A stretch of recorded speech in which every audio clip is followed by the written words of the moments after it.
Chapter 163. In the end, Niu Meiling was still Sister Ling. She smoothly resolved the awkward situation in front of her. It's okay. Since Mr. Mu Xiang has already stated that it has to be Murphy, then we still have to respect the wishes of the composer. Anyway, it's Murphy's turn to sing. Keeping the goodies within the family is something to be happy about. Ha ha ha, yes, Sister Ling is right. Jian Chua awkwardly smiled and sat down. Sister Chow. Zhen Zhen couldn't hold it in. She anxiously tugged at Jian Chua's clothes as she watched the duck fly away. However, how could Jian Chua be in the mood to comfort her? Niu Meiling acted calmly, as if nothing had happened just now. She waved her hand in a very imposing manner, made a conclusion and said, "Okay, no matter what, your Sister Ling still means what she says. Sister Ling, from today onwards the planning department, the public relations department. All departments pay attention to me. Mobilize resources, record recordings, shoot the MV, and the early stage hype. Mo Fei's new album must be put into action." Murphy looked at Sister Ling. It was as if the ice had melted a little as she gently nodded her head. However, only she knew that today's matter had left a grudge in her heart. The unfamiliar Sister Ling that made her tremble was no longer the same person she remembered. After the meeting was adjourned, Murphy and Mo Xiaowan were speechless the entire way. When they returned to their office, Mo Xiaowan proudly showed off to her cousin. "Sister, you don't know. I've been unhappy with that Jian Chua for a long time. Today I can finally give her a slap in the face. It's too satisfying." Murphy shook her head. She sat down tiredly and said, "I didn't expect Sister Ling to help them. I really didn't expect it. It's too disappointing." Mo Xiaowan rolled her eyes and said, "Sister, why are you still so naive? Can't you see that Sister Ling is acting? If it wasn't for Sister Ling's nod, would Jian Chua dare to steal our song so blatantly? Maybe this was arranged by Sister Ling." "It can't be." Murphy deeply frowned and hesitated for a moment before saying, "How can it not be? Wasn't Jian Chua there yesterday?" In the end, something like this happened in a meeting and so many people followed suit. "I don't believe that there's nothing fishy going on behind the scenes." Mo Xiaowan waved her hand and said, "And I also specially observed Sister Ling's expression. This Niu Meiling, I didn't see any surprise on her face from beginning to end. She clearly already knew." Mo Xiaowan said angrily, "No matter what, since things have come to this, let's not pursue the matter any further. If things get out of hand, we won't be able to be friends anymore." Murphy tugged at Mo Xiaowan and tried to persuade her. "Who wants to be friends with her? Sister, let me tell you, if it wasn't for Mu Xiang's vigilance, we would have fallen into their trap." Mo Xiaowan said hatefully. "Yes, you printed those agreements before the meeting. I forgot to ask you. Did Mu Zeng ask you to make the call? What's going on?" Murphy asked curiously.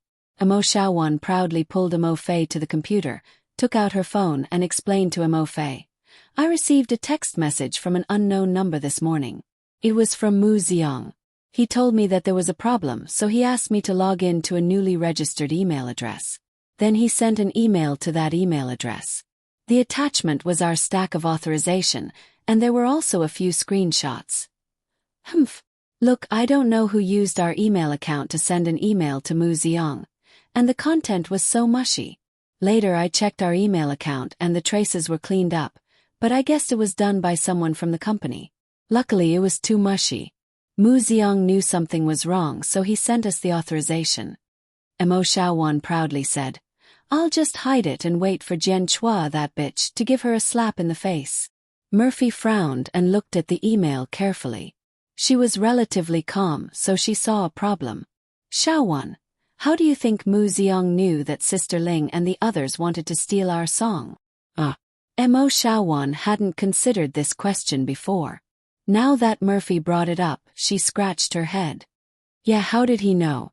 Maybe it was because we don't know who sent the email, so Mu Xiang figured it out." Mo Xiaowan guessed. "That email didn't give much information." Mo Xiaowan shook her head. "Right, that phone number. Have you contacted Mu Xiang?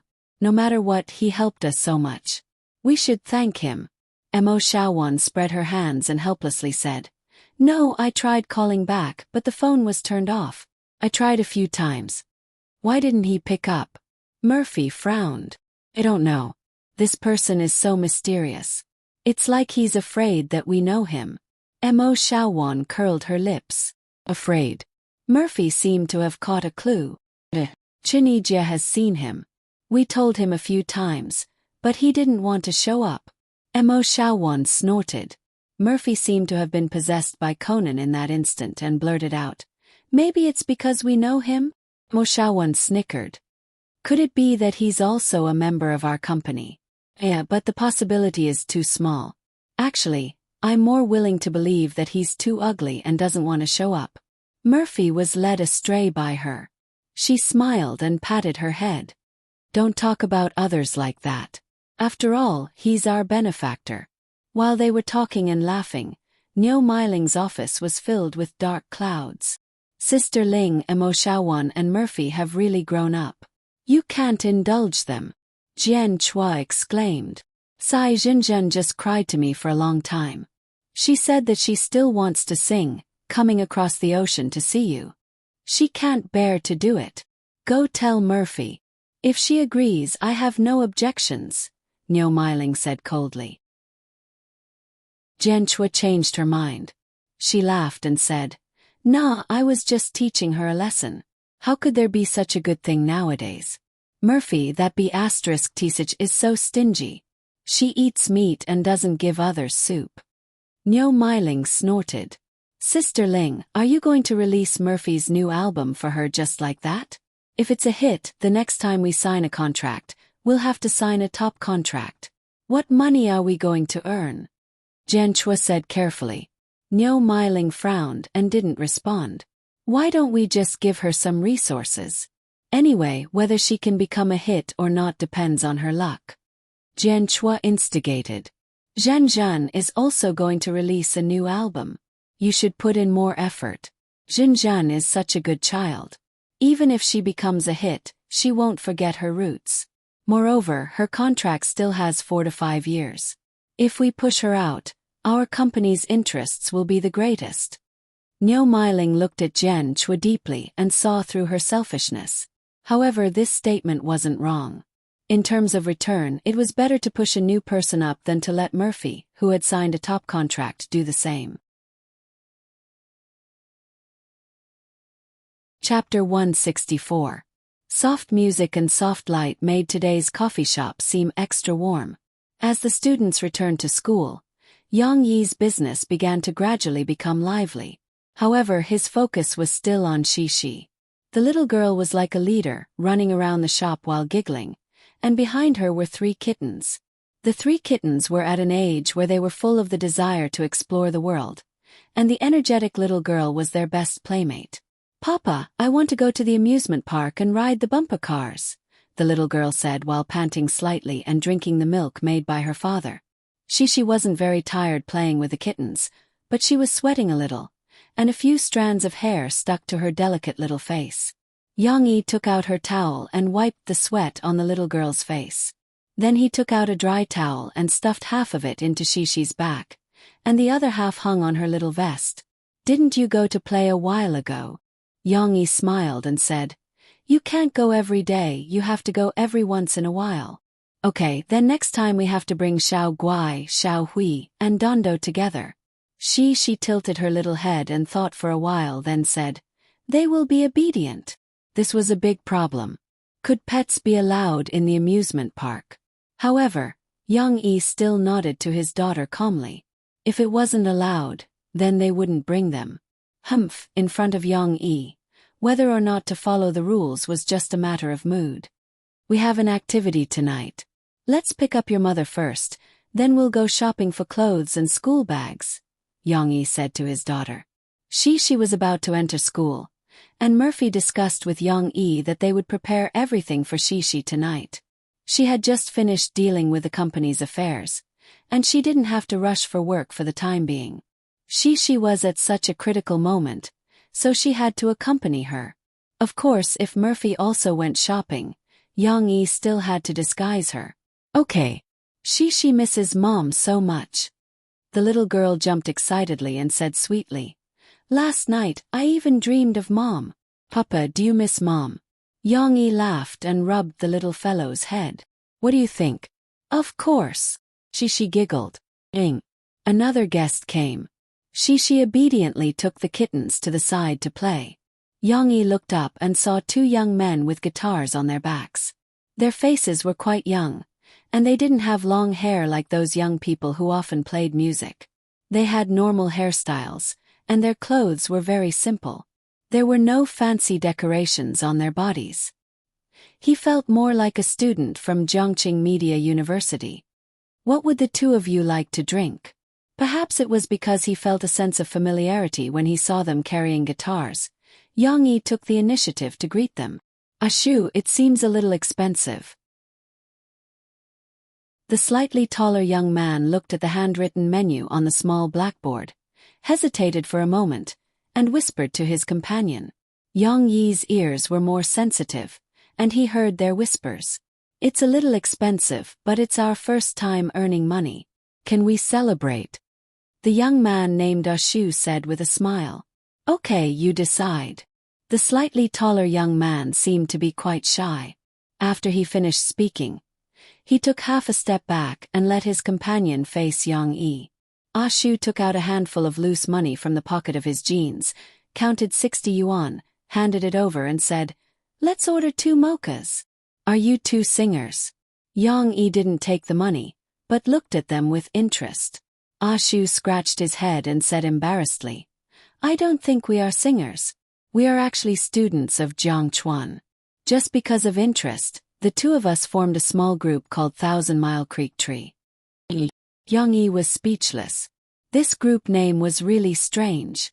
The slightly taller young man also opened his mouth at this time and explained, "It's because we both have a character in our names. My name is Miao Chuan and his name is Lu Xiaoshu." The meaning of 1,000 Mile has 2 meanings. The first meaning is that if fate brings us together, we will meet even if we are thousands of miles apart. Miao Chuan's hometown is in the north, and mine is in the south. I didn't expect that fate would bring us together in Zhongqing. Lu Xiaoshu smiled and said, "The second meaning is that we will fly 1,000 miles. We don't expect to fly 1,000 miles, as long as our group can become famous and fulfill our music dreams." Yang Yi actually felt that their dream was quite good, and the meaning given to the group name was also very realistic. It was just that he felt that something was wrong. "I think there is still hope. Yesterday we were invited to perform and earn some money. We want to celebrate." Lu Xiaoshu's face was filled with a happy smile. It was a very simple happiness. Yang Yi smiled and pushed back the money that Lu Xiaoshu handed over. He said, "Since you like music and it's your first time here, how about this? Sing a song for me and I will give you a free meal. How about it?" "Is it too cheap?" Yang Yi asked cautiously, worried that these two guys would be too embarrassed to ask. "How could it be?" Lu Xiaoshu was very happy. He quickly waved his hand and said, "Actually, we didn't earn much. The boss only gave us 100 yuan each after singing for a day." Miao Chuan was worried that Yang Yi would be unhappy after hearing this, so he pulled Lu Xiaoshu and whispered, "Why did you tell us all about our background?" Yang Yi didn't care. He turned off the sound system and said with a smile, "Come on, you guys sing. I'll make coffee for you and listen to it." The coffee shop suddenly quieted down. A few customers sitting in the booth were still not used to it. They raised their heads and looked over. Shishi also ran over and looked at these two people curiously. The 3 kittens behind her were a little slower, but they also followed behind. Sherduo ran a little too fast and couldn't stop, so it bumped into Little Gray. The little kitten was dizzy and pitifully peaked. Unfortunately, its owner didn't notice. "We sing folk songs." "Well, if the boss doesn't mind, we can sing an original song for you," Lu Xiaoshu said. The two took off the guitars behind their backs, hung them in front of their chests, and got into a good position. Yang Yi smiled and spread out his right hand, making a please gesture. His fingertips plucked the strings of the guitar. After a delicate prelude, Lu Xiaoshu opened his mouth and sang, "I'm lost in the winter in the north, wandering in the boundless wilderness, watching a few groups of geese fly away, thinking of her. The face that can't come back." Miao Chuan also played the guitar at the side and sang along. "Hey, it's quite nice."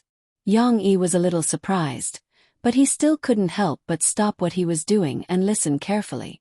Just as Lu Xiaoshu said, Qianli Chuanshu and the others sang a very authentic folk song style. The lyrics were a little rough, but the tune they played was so delicate that it made people's hearts tremble. Of course, untrained singing skills were the same as a normal singer's, green and pale. However, Lu Xiaoshu's voice was very good. It was as clean as the northern winter sky he sang about. Chapter 165. Don't ask me when I'll cross the mountains and rivers, cross the grassland and come to your side. Because that's today. Lu Xiaoshu's affectionate humming finally received applause from the customers in the coffee shop. Yang Yi also smiled and applauded them. "Thank you. Thank you." Lu Xiaoshu and Miao Chuan put their palms together and thanked the audience. They were a little nervous at first, but they were overjoyed when they finally got the affirmation. Their young faces were filled with happy smiles. "You guys sang very well." A young voice interrupted. Lu Xiaoshu and Miao Chuan looked down and saw a delicate and cute little girl. She was wearing a long shirt with a woven skirt, looking bright and pretty. They knew that she was the boss's daughter, so they scratched their heads and smiled embarrassedly. They could even be praised by a child. Our she rarely praises people, which means that your song is really well written. What's your name? Yang Yi rubbed his daughter's hair lovingly, then raised his head and asked with a smile. She felt that she was praised by her father in front of outsiders, so she was happy and shy. She giggled, pulled down her father's big hand, turned around and ran away. Xiao Guai and Shida followed closely behind. Little Gray, who had curiously drilled into the bar and was nibbling on Yang Yi's trousers, turned its ears. It heard the movement and quickly ran out to catch up with its friends. This song is called "I Miss Her in the Winter in the North." It was written by Ah Chuan. Lu Xiaoshu quickly replied. Ah Shu also participated in the composition. He's very good at arranging. There was a company that wanted him to be an arranger before. Miao Chuan also praised his partner. As Yang Yi brewed coffee for them, he smiled and said, "Oh, is that so? Why not?" Lu Xiaoshu said embarrassedly, "I don't really want to be an arranger. I still prefer to sing." "And your voice is very good." Yang Yi nodded and said, "It's a pity that you don't sing." Actually, Yang Yi was a little envious of Lu Xiaoshu's voice. He could basically sing all kinds of folk songs, and his singing was no worse than the original singer. Just like how many people liked Sui Li's version of Miss Dong, the clean voice of a young male singer was more attractive than that of an old man. "The problem is that he's ugly," Lu Xiaoshu said helplessly. "I sent a sample to the record company in the past, and they wanted me to try it out. But when they saw the real person, they shook their heads and said that this face wasn't suitable to be a star." Indeed, Lu Xiaoshu looked very ordinary. He was not particularly ugly, but he was definitely not handsome. In comparison, Yang Yi could still be called a handsome man in the past, but Lu Xiaoshu was not handsome in any era. Miao Chuan was the same. The two of them were probably in the same boat. Yang Yi did not like comforting adults. He felt that adults should have their own perseverance, but he still said reluctantly, "It's okay. The road of music has never been smooth. Stick to your dreams and keep going. I believe you will succeed." "Thank you." Lu Xiaoshu and Miao Chuan both nodded. Yang Yi had already finished the work at hand. He brought out 2 cups of hot white coffee. "Santos, my treat. Have a taste." Santos was much more expensive than mocha. Lu Xiaoshu was stunned for a moment, but he still nodded freely and said with a smile, "Okay, thank you, boss." But Yang Yi stopped them and said with a smile, About the song you just sang, I have an immature suggestion. Course, if you think it is inappropriate, you can ignore it. That is, you can consider changing the long string of melody at the end, which is a little flashy. I think it would be better to have a clean 2 or 3 sound loops to make a lingering sound. This suggestion immediately made Lu Xiaoshu and Miao Chuan fall into deep thought. Sure enough, they were 2 guys who were obsessed with music. They forgot to respond to Yang Yi and went to a booth with their coffee in a daze. Then they sat facing each other and pondered. Yang Yi shook his head and did not care. On the other side, after a while, Lu Xiaoshu and Miao Chuan came back to their senses. Chuan, it seems that what the boss said is quite reasonable. Lu Xiaoshu's fingers were floating on the table, as if he was plucking the strings of an instrument. Yes, it's not your fault. When I was writing, I wanted to make the feelings more intense at the end, so there were some elements of rock and roll. Miao Chuan nodded. Hey, drink the coffee. Don't let it get cold later. Lu Xiaoshu helped Miao Chuan open the sugar jar and added sugar. But I'm quite surprised. I didn't expect the boss to know so much about music. I just don't know if he knows how to write songs. I really want to communicate with him. Now the shop was playing records again. The surround hi-fi sound system vividly reflected the beautiful melody of the pure music. Some customers were intoxicated by it and did not want to leave. It shouldn't be, right? Miao Chuan took a sip of coffee and his eyes suddenly lit up. The taste of the coffee in Santos was very good.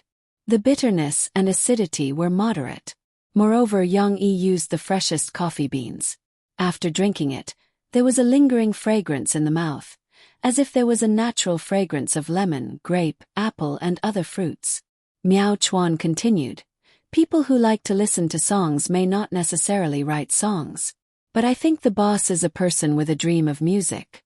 He encouraged us just now and said it very well. Yes. Lu Xiaoshu was busy tasting the coffee. He knew a little about it. After smelling it and tasting it, he was too busy to talk. At night, Yang Yi drove the car with Shishi to pick up Murphy. After not seeing her for a few days, he missed her. However, when Yang Yi looked at Murphy affectionately, Murphy could not help but laugh when she saw him. Then, she laughed so hard that she held her stomach and squatted on the ground, unable to stand up. This made Yang Yi laugh inexplicably. He touched his face and found that there was no rice grain stuck to it. Mom, does your stomach hurt? Shishi could not help but look at her mother and ask worriedly. How would they know? Murphy was laughing because she remembered the comic picture that Yang Yi sent her as usual this morning. It was still the series of I love you. However, this time, the white little person was sticking out her but cheekily with a heart floating behind her, but even fart is in the shape of I love you. In the morning, she was convulsing with Mo Xiaowan laughing so hard that she almost had cramps. After picking up Murphy, Yang Yi disguised her as usual. Although she still looked very beautiful, at least she would not be recognized as Murphy. Well, I still don't like Mama's appearance. Cece read to the end and pouted. Mama is actually pretty. Murphy raised her head slightly and looked at Yang Yi with some pride. Her eyes told him, see, I'm still a natural beauty. I look good. Yang Yi looked at Murphy's eyes and thought of something. He opened the glove compartment in the car and took out a pair of thin glasses that looked like normal glasses. He put them on Murphy and said, okay, no one will recognize you like this. I guarantee that even if Mo Xiaowan stood in front of you, she wouldn't be able to recognize you. These glasses are a bit ugly. Although they were plain, Murphy could not help but nitpick. That's why I want it to look ordinary. If you wear those exaggerated glasses, I'm afraid that there will be more people looking back to see if you are a celebrity. Yang Yi explained seriously. Okay, straight man.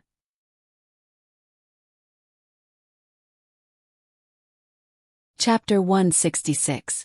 Yang Yi's tyrannical wolf drove to the underground parking lot of the Haihong shopping mall in Binhai district.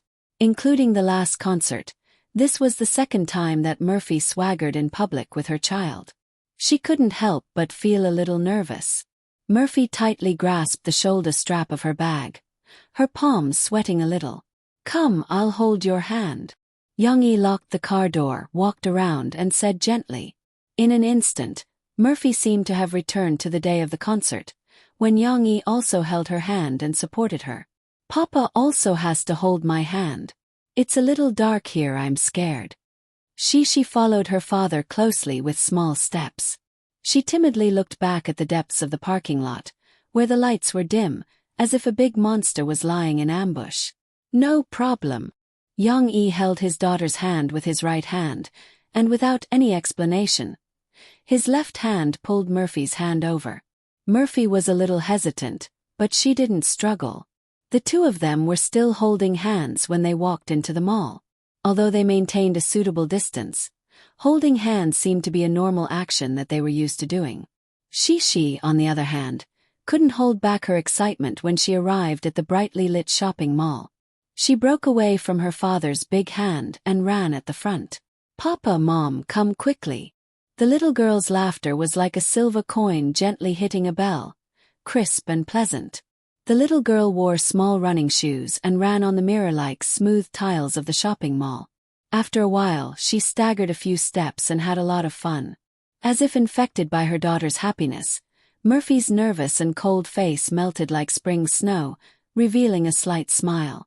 She took the initiative and pulled Young-yi's hand, blinked and said, "Why don't you walk faster?" She went to kindergarten, which was similar to going to school. From morning to afternoon, including lunch, she would be picked up by her father in the evening. Therefore, Murphy had already made a list of things to buy for She when she went to kindergarten. For example, a small school bag. Although there would be no textbooks in it, Murphy felt that She would look good with a small school bag on her back. And there was a small school bag which could be used to store other things, such as the next lunchbox to buy. She had her lunch in kindergarten. This kindergarten encouraged children to bring their own lunches, which was a bit like the Japanese lunchbox culture. Young-yi felt that it was quite good. He prepared lunch for his daughter, which was clean and healthy. Moreover, Cece loved to eat her father's cooking. She would never get tired of it. Of course, Young-yi spent a lot of effort preparing the 3 meals every day. He tried different ways to make delicious food for his daughter. How could he be tired of it? We need to buy 2 lunch boxes. You prepare 2 lunches for She. When the other children want to try it, She can share it with them, Murphy said to Young-yi as she picked out the lunch boxes. She wanted She to be a generous person. She wanted her to not be stingy and learn to share. Of course, Young-yi also hoped that She would be liked by the other children. However, he was a man, so he did not consider everything. Murphy still hoped that She could share and eat until she was full. Mom, let's buy this. She was also picking. She took a lunchbox from an unknown shelf. Obviously, she was attracted by the cartoon cat pattern on it. Murphy took it and opened it to look at the internal structure. In the end, she shook her head and said, "This is not good. There are no layers. The rice and dishes have to be separated. The vegetables and meat also have to be separated." She pouted unhappily. Murphy asked her to put it back, but the little girl was not willing to. Young-yi smiled. He took the lunchbox, took She's hand and said, "It's okay. Let's choose the style first, and then find one with the same pattern for She." He understood the little girl's thoughts better. She's eyes suddenly lit up and she asked happily, "Really? Can we really?" "Course." Young-yi rubbed his daughter's head and said, "Of course we have to buy a pattern that She likes. Papa is the best." The little girl smiled sweetly. Murphy, who was dissatisfied with Young-yi's deliberate flattery of her daughter, curled her lips and reached out to pinch the soft flesh on Young-yi's waist. As a result, it was hard and almost hurt her hand. Not only did they buy the lunchbox, but Murphy was also very thoughtful. She also went to find a small medicine bag, which seemed to be specially assembled for children. It was a very small box, with cartoon band-aids for children and disinfectant cotton swabs. However, there was no medicine because the medicine could not be carried by children. It was not much, and it was very light and easy to carry. "This thing is not necessary, is it?" Yang Yi frowned and said to Murphy, "In kindergarten, there are teachers looking after her. Do you want Shi to be a doctor?" "What if Shi gets hurt?" Murphy asked him. Yang Yi suddenly frowned and said fiercely, "Who dares to hurt my Shi? I'll chop him with a knife." Amofei rolled her eyes grumpily and said, "What the hell are you doing? What I mean is, what if Cici accidentally got injured and bumped into something by herself? She's not at home. There will always be times when she can't take care of herself." Yang Yi scratched his head and said in confusion, "But if you buy these, she won't know how to use them." Murphy thought for a moment, picked up another bag, threw it into the shopping basket, and said with satisfaction, "Now, take one bag and teach her how to use it." Although they were all women who were not afraid of tiring when shopping, she did not have the patience to slowly pick with Murphy. The little girl ran out and ran back, not stopping for a moment. At this time Murphy stayed a little longer. She could not help but drag her father's hand. "Papa, let's go to the front and watch." How could she drag Yang Yi? However, he was afraid that she would fall, so he hurriedly took 2 steps forward. He looked back at Murphy helplessly. "You go first." Murphy covered her mouth and laughed. "I'll find you after I buy these." After getting used to not being watched, Murphy also became bold and went shopping by herself.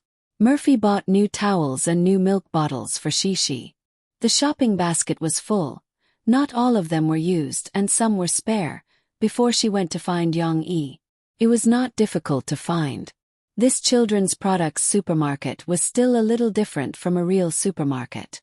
After all, there were not so many varieties. Murphy soon found the father and daughter in the clothing area. Shi was trying on hats. Yang Yi was holding several hats that Shi had tried on. There were knitted ski hats that were not suitable for this season. Hard straw hats that were very fashionable, but Shi did not like the feeling of the hard straw hats, and a women's fisherman's hat that Chen Fengchen had worn before. Shi was trying on a bell-shaped hat with a white body and a blue band. Its size was specially made for little girls. When Shi wore it, it was just enough to cover her bangs without covering her face. Today, Yang Yi had tied a dignified and beautiful princess hairstyle for the little girl, which was just right for this hat. Shi stood in front of the mirror and refused to move. Wasn't the beautiful and elegant little girl in the mirror her? "This hat is very beautiful. Shi, are you going to wear this hat to see the children the day after tomorrow?" Murphy asked with a smile. "Our little princess has grown up and knows how to dress up." Hee, Mom, don't say that." She was a little embarrassed and went into her mother's arms.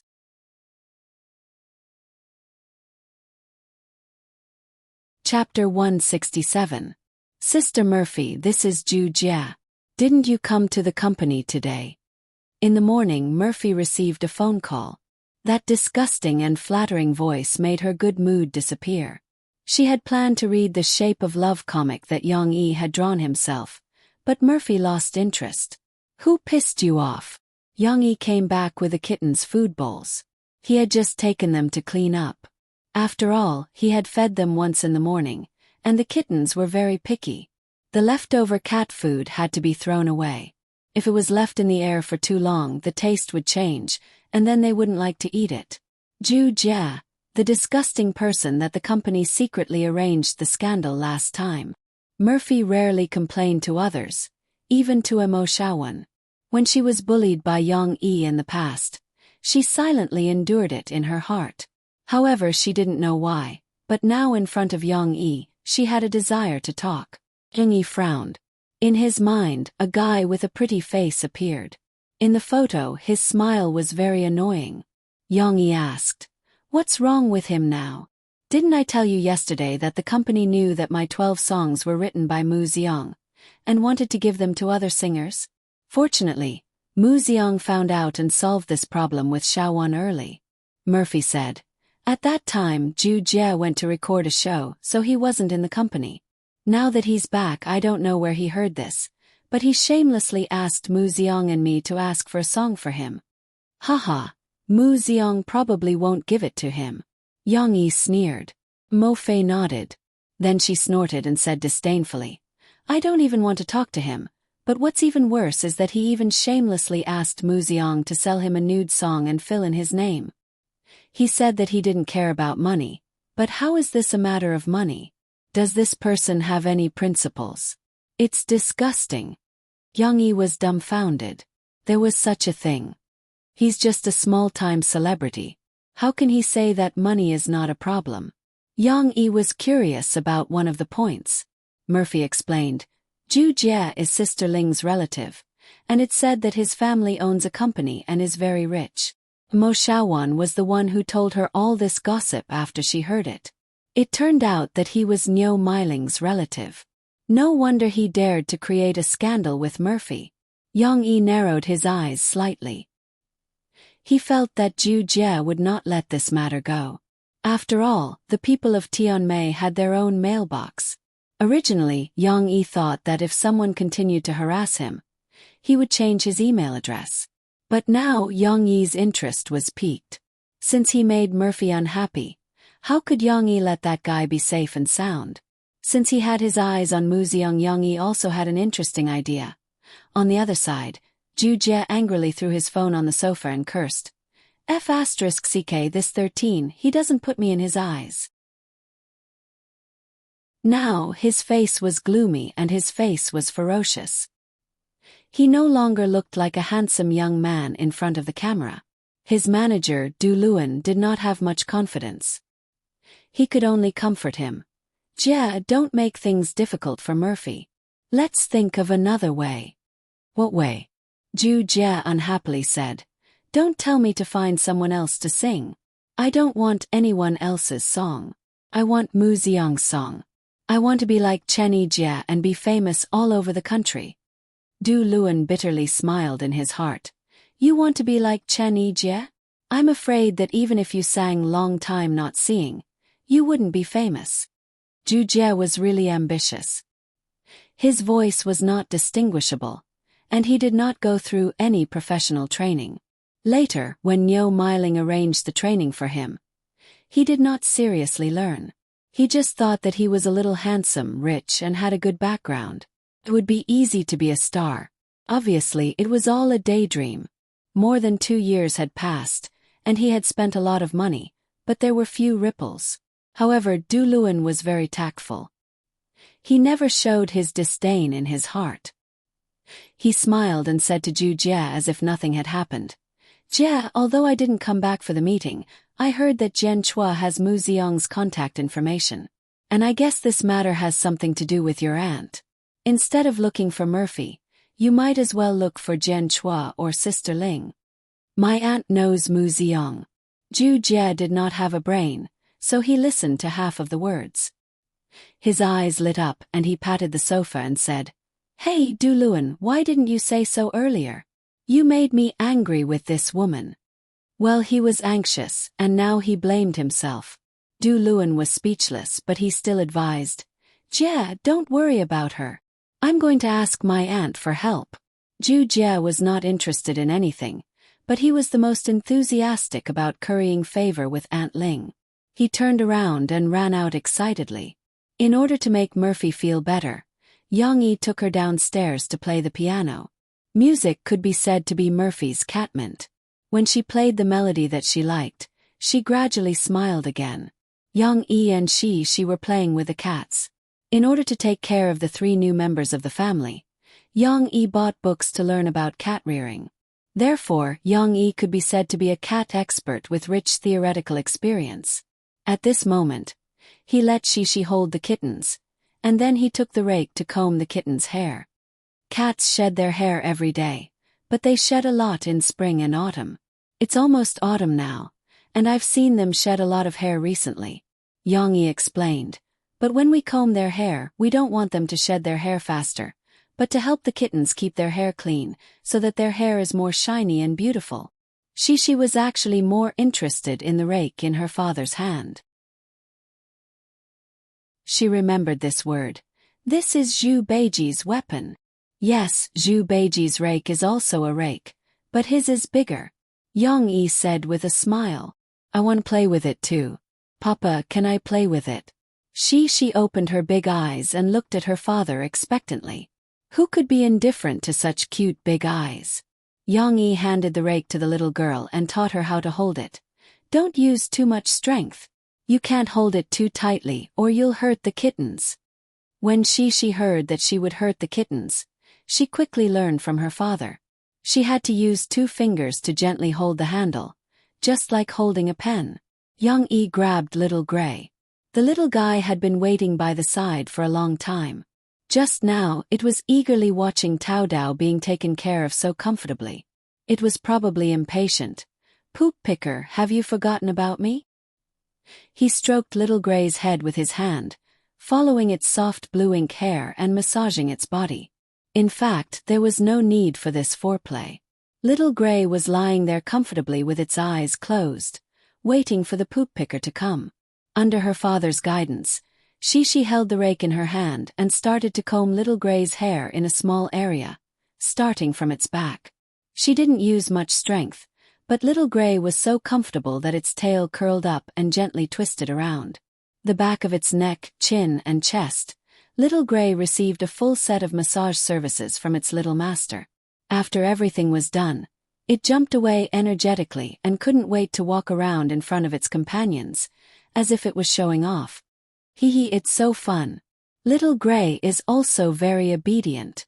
She was addicted to stroking the cat. She turned her head and said, "Where's Xiao Guai? Xiao Guai, come quickly. Big sister is going to comb your hair with Zhu Beiji's weapon." Immediately, a little blue shadow jumped down from the sofa next to her.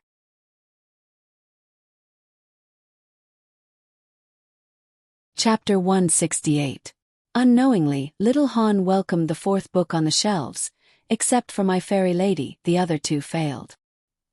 He was very nervous about the results after the book was published. After all, it was a self-test to verify whether little Han had the ability to continue on this path. However, at the same time, little Han's nerves that had been tense for half a month seemed to be relaxed, as if he had figured something out. In fact, because he liked it, little Han still had the firm belief to continue on this path. There was no need to complain to everyone about the troubles in reality and the discrimination in writing online novels. Little Han wanted to talk to everyone about the original intention of writing, the artistic life of a stay-at-home dad. When he wrote My Fairy Lady, little Han had just graduated from college. Of course, he didn't have a daughter, but the variety show Where Are We Going, Dad? Was popular at that time, and little Han's desire to have a daughter was discovered. At the same time, he had the idea of creating a work that doted on his daughter. Unfortunately, when he wrote My Fairy Lady, it was his first time writing. He didn't know how to organize the plot, nor did he know how to arrange the scenes of the protagonist and the supporting characters. As a result, there were a lot of flaws. In addition, he was busy at work and didn't have much time to come up with ideas. In the end, the results were very bad, but at least he followed his own ideas and persevered until the end.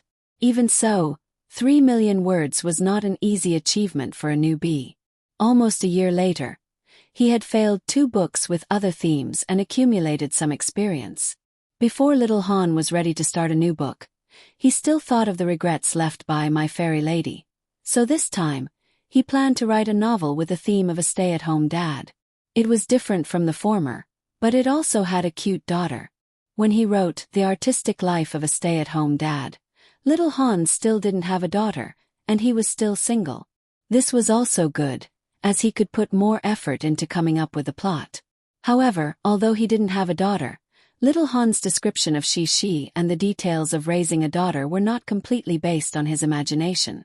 It included a lot of knowledge that he had accumulated from observing children and playing with them.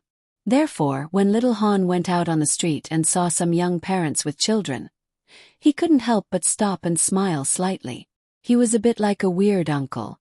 Of course, little Han usually liked children. During the holidays, he played happily with his cousin's children. When the company organized activities, his colleagues' children also liked to stick to little Han. It was just that he didn't know whether they treated little Han as a big brother or an uncle. As a young man, little Han still hoped that it was the former, haha. It was also because of these observations that Xiaohan was able to describe so many details of her life. Otherwise, it would be very difficult to write a lively and cute little Shi out of thin air. Let's talk about the characterization of Yang Yi and Murphy. These two protagonists were quite controversial because people often took things out of context or compared them with reality. Perhaps Xiaohan's ability was not enough to reflect their strengths. However, putting aside everyone's prejudices for the time being, Xiaohan talked about Murphy first.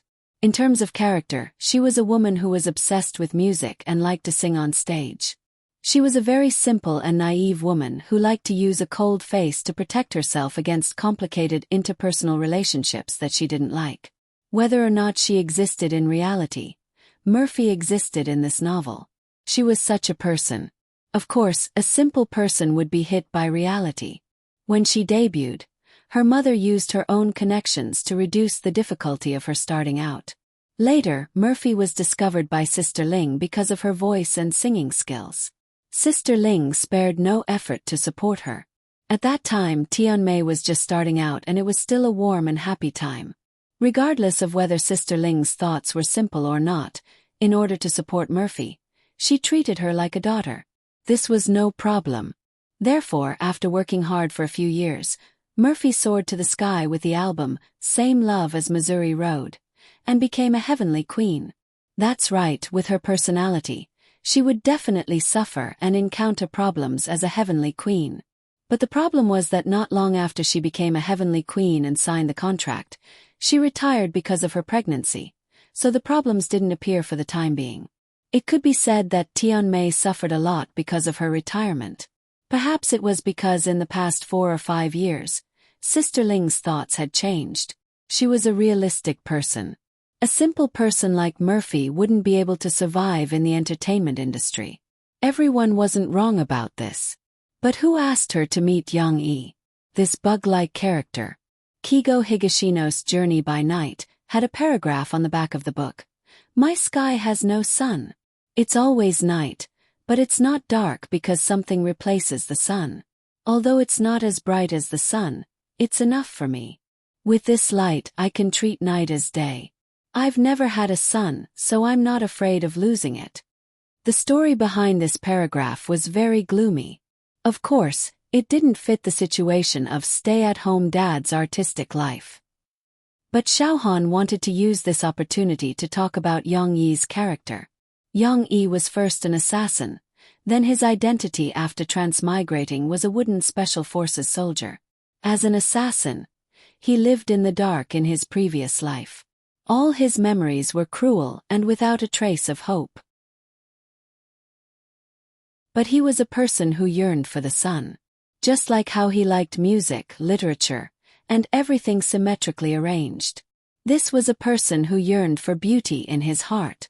Coming to a new world, a new body, and an identity that could bathe in the sun, Yang Yi was very happy, but also very nervous. He was afraid that he would lose all of this. So he was very cautious in everything he did, including opening a side account to write songs for Murphy. In everyone's eyes, it was very routine and meaningless. But in fact, for Yang Yi, this was a stupid choice he made because he was afraid of losing it. There was no sun in his memory, but there was a person who replaced the sun and brought light to his world. Of course, this person was not Murphy, but she. This little cutie, this innocent little girl, made Yang Yi begin to face the beauty of this world. He began to carefully change his thoughts of ignoring the law and rules.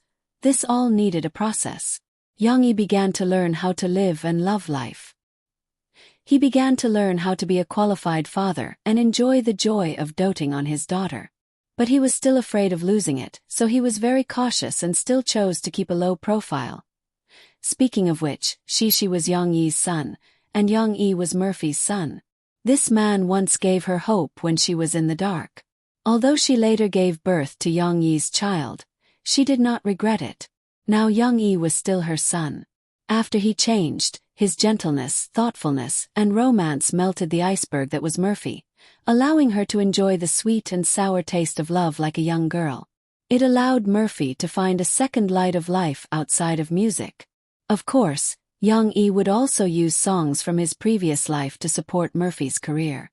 A simple woman indeed could not go far in the big vat of the entertainment industry. But with Young-E, who was like a bug in the game, supporting her, would it be possible? In reality, Murphy and Young-E did not exist. But in the novel, why couldn't a pure voice exist? Similarly, Murphy was also very attractive to Young-E. Men who were used to fighting against each other and bloodshed actually preferred simple and innocent women. It could be said that he yearned for pure love, or it could be said that he had a strong desire to protect her. Anyway, two people with special personalities were like turtles and mung beans, and they liked each other. In any case, the overall story was still daily and warm, but it was also interspersed with some characters and plots that promoted the plot. After all, one would get tired of eating too much cake. Wouldn't it be better to have a bowl of hot and sour noodles or soy milk and fried dough sticks occasionally? Oh right, little Han did not forget to build a Disneyland for Shi. The plot had been constantly foreshadowing and preparing. As for when it would be built. Take a guess. After talking about the plot and characters, little Han should return to the main topic. First of all, the book was able to be recommended all the way until it was finally pushed to the shelves. First of all, he had to thank his readers for their support. However, this paragraph was a little tedious, so it would be described later. Then little Han would like to thank the editor-in-chief, Hu Shua, and little Han's editor-in-chief, Wu Tong. Since signing the contract, they had been arranging for little Han to be recommended, including entering the arena of Sanjiang early on and many homepage recommendations. These big promotions that little Han would not have dared to imagine in the past were all enjoyed by Stay-at-Home Dad. Because of this, it gained more lovely readers. Of course, he also had to thank Kola, who had taken over his shift these few days. In the midst of crazily working overtime to review the book, he still took the time to answer questions for little Han, who was anxious because My Fairy Lady had been temporarily blocked. He was really a good person. He hoped that the editorial department could give Kola a few more bottles of Nutri-Express. Back to what he said earlier about thanking his readers, whether it was the readers who drove all day in the group chat, the readers who were diligently writing reviews in the book review section, or the readers who were silently tipping and voting. It was because of your clicks and recommendations that the grades of Stay-at-Home Dad rose steadily and won the editor's favor. Although he had to thank all the readers who supported little Han, how should he put it? Now little Han had to mention a few familiar names. He might forget some of them, so he apologized in advance. Li Jishu, thank you. When Stay-at-Home Dad was still in its infancy, you had already included little Han's book in your reading list and had been supporting it all along. Tian Rushue, in fact you rarely posted reviews but you tipped almost every day. Little Han remembered your name, and then many little drops made an ocean. He also had fan points from the leader. Thank you for your persistence. Dream can flower Wu Ma, bold and unrestrained life, and so on. In fact, there were many IDs that were very familiar. Thank you for always being active in the book review section, giving little Han valuable advice and sometimes speaking up for justice. Thank you, T Mountain Hermit, for always supporting little Han like a big brother. He even scolded the trolls who did not even read the follow-up posts for little Han. Thank you, Sky Blueberry Jam, for being the first leader in little Han's life.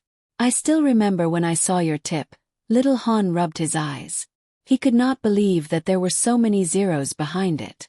Thank you, Old K Luo, for being the second leader of little Han. I also want to thank Xiao Yao. Both of you are readers in the group. Thank you for your constant support. Yes, I also want to thank Dali Creates Miracles for your support. You are already in your 3rd year of high school. Hurry up and study hard. Come on. There are many more IDs to thank. There is really no way to write down everyone's IDs, but little Han has always remembered them in his heart. With your support, he will continue to work hard. More than 300,000 words. After 2 months, Stay-at-Home Dad was still going to be published. This book had also reached the most critical moment. Here, little Han sincerely called on readers who liked Stay-at-Home Dad to support the original subscription if they had the ability. Beliefs and ideals cannot break free from reality. Every original subscription will be an affirmation of Little Han's hard work in writing. It will be the foundation for Little Han to create a better story. It will be published tomorrow. If there are no accidents, it will start to update after 12 o'clock. It seems that it will only enter V at this time. It is estimated that there will be an explosion of 10 chapters per day on the first and second days. On the third day, Little Han will try to update 10 chapters per day, but it depends on whether he can write by then. After that, he will normally update at least 3 chapters per day. He will update for the reward of 10,000 or N rewards. However, the amount of updates depends on the situation. Normally, he will update once per day. If Little Han has spare time, he will update once more. However, this situation is very rare. After all, Little Han's writing speed is a bit slow. The updates that he owes will be made up one by one. Little Han has noted them down. As for the update time, the first, second, and third updates will be the same as ours now. 10 o'clock in the morning, 4 o'clock in the afternoon, and 7 o'clock in the evening. If he updates, it will be scheduled at 8 o'clock or 9 o'clock. This kind of explosion and update can be considered as attentiveness, right? Even if it is not for the sake of Little Han's hard work, but for the sake of she's pitiful big eyes.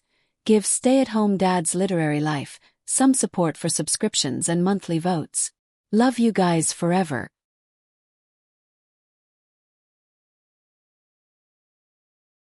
Chapter 169. Sometimes, the 4-year-old girl didn't know how to control her strength. Even though she was trying her best to control herself, she would still occasionally hurt the kitten. Xiao Guai would scream from time to time, and its body would tremble. But overall, this massacred chicken was still very comfortable. Xiao Guai squinted its eyes, enjoying the pain and happiness.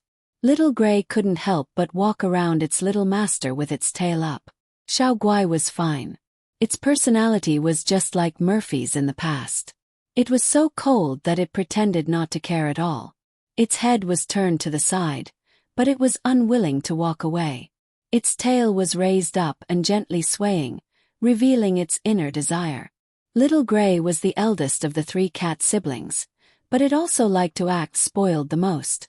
It looked at the side for a while, then put its fluffy little paw on its little master's arm as if to say, "Let go of that cat, come to me." After Yang Yi saw that his daughter was already skillfully stroking the cat, he stood up, washed his hands at the bar, and poured a glass of water. Murphy had also stopped at some point. She sat on the piano stool and smiled slightly as she watched her daughter's actions. In the past few days, Mo Fei's relatives had come. Yesterday she had a stomachache because she laughed too much.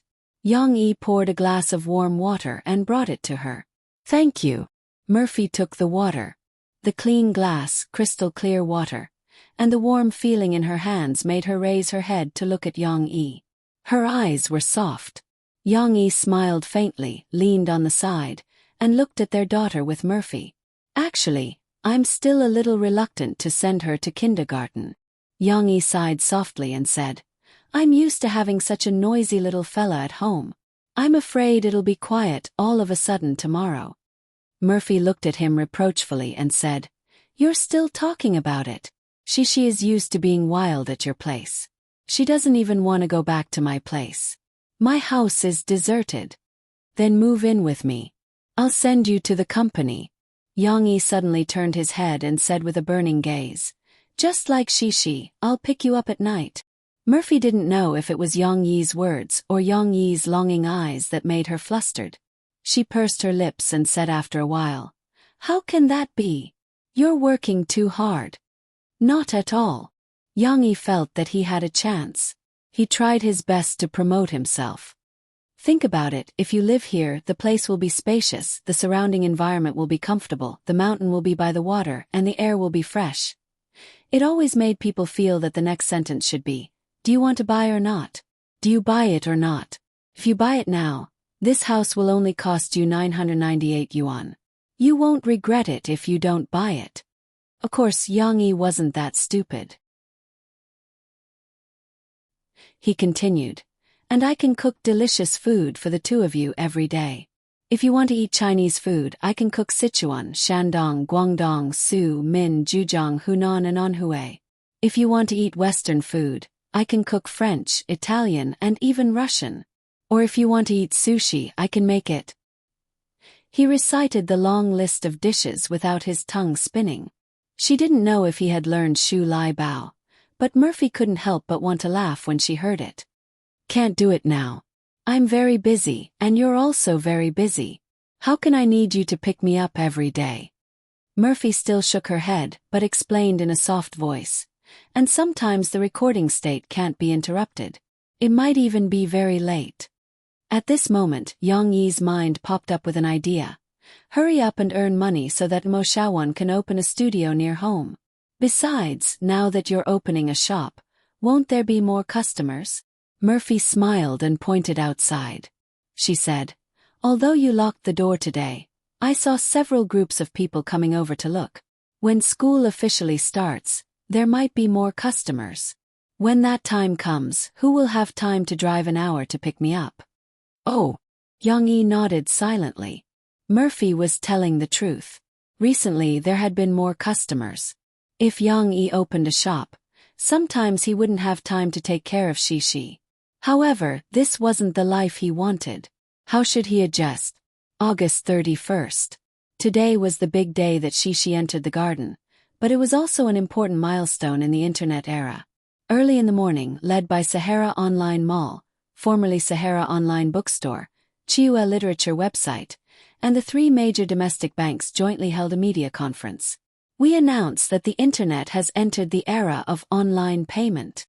The CEO of the commercial bank said with a red face. He and the leaders of the other two banks, the owner of Sahara Online Mall, Fu Jun, and the owner of Chiua Literature website, pushed the trigger that symbolized the beginning of the voyage. The media, who had already received the news, excitedly pressed the flash button and desperately raised their hands to ask questions. After Fu Jun sent the leaders away, he stayed and answered the questions of the reporters one by one. What is online payment? It is that netizens can skip the tedious process of transferring money in front of banks or ATMs. They can directly log into the corresponding bank's online platform and complete the payment operation. Obviously, it will greatly improve the efficiency of online payment, allowing more people to easily enjoy the services on the internet. Of course, the most important thing is to save money. Why? Before the appearance of online payment, there were two processes for people to recharge and pay online.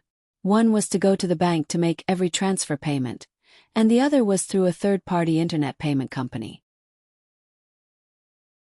For example, Xiao Ming liked to read novels on the Taijun website and also liked to read novels on the Chiu Literature website. He also liked to watch movies on one website and listen to songs on another website. Obviously, he couldn't go to the bank to pay for every novel he read and every song he listened to. It was also impossible for him to top up a large sum of money in advance on every website. Moreover, there were no pirated websites in this world, so there was no free lunch. So, Xiao Ming didn't want the trouble, nor did he want too much money to be locked up in different websites. He could only go to the bank to remit money to a third-party internet payment company, and the money would be stored in the internet payment company's account in the form of numbers. Then, if he wanted to spend money on a website, he only needed to transfer the corresponding amount of money online, through the third-party internet payment company, and recharge it into the website's account to complete the spending. Of course, there was no interest for this money in the internet payment company, and the fees for each transfer were not cheap. However, in the past, netizens could only bear with it in order to enjoy these services. Now, with the appearance of online payment, there was no doubt that it greatly impacted the third-party internet payment market, but it also brought convenience to the netizens. The internet enters a new era. This title was definitely not sensationalism. Some of the reporters were already excited, as if they had seen the great prosperity of the internet.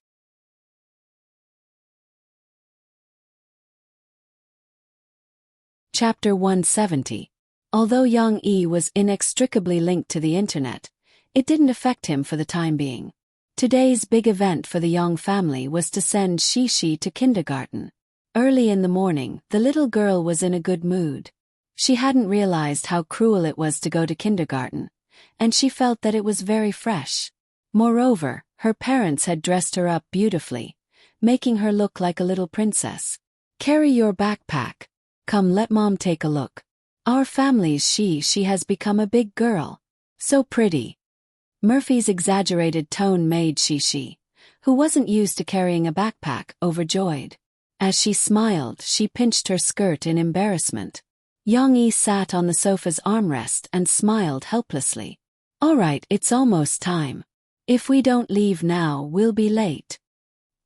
He wasn't afraid of being late, but he was afraid of the two girls, one big and one small, spending half a day to dress up. It was so tiring waiting. Murphy woke up early in the morning and spent half a day dressing up. Young-yi was speechless.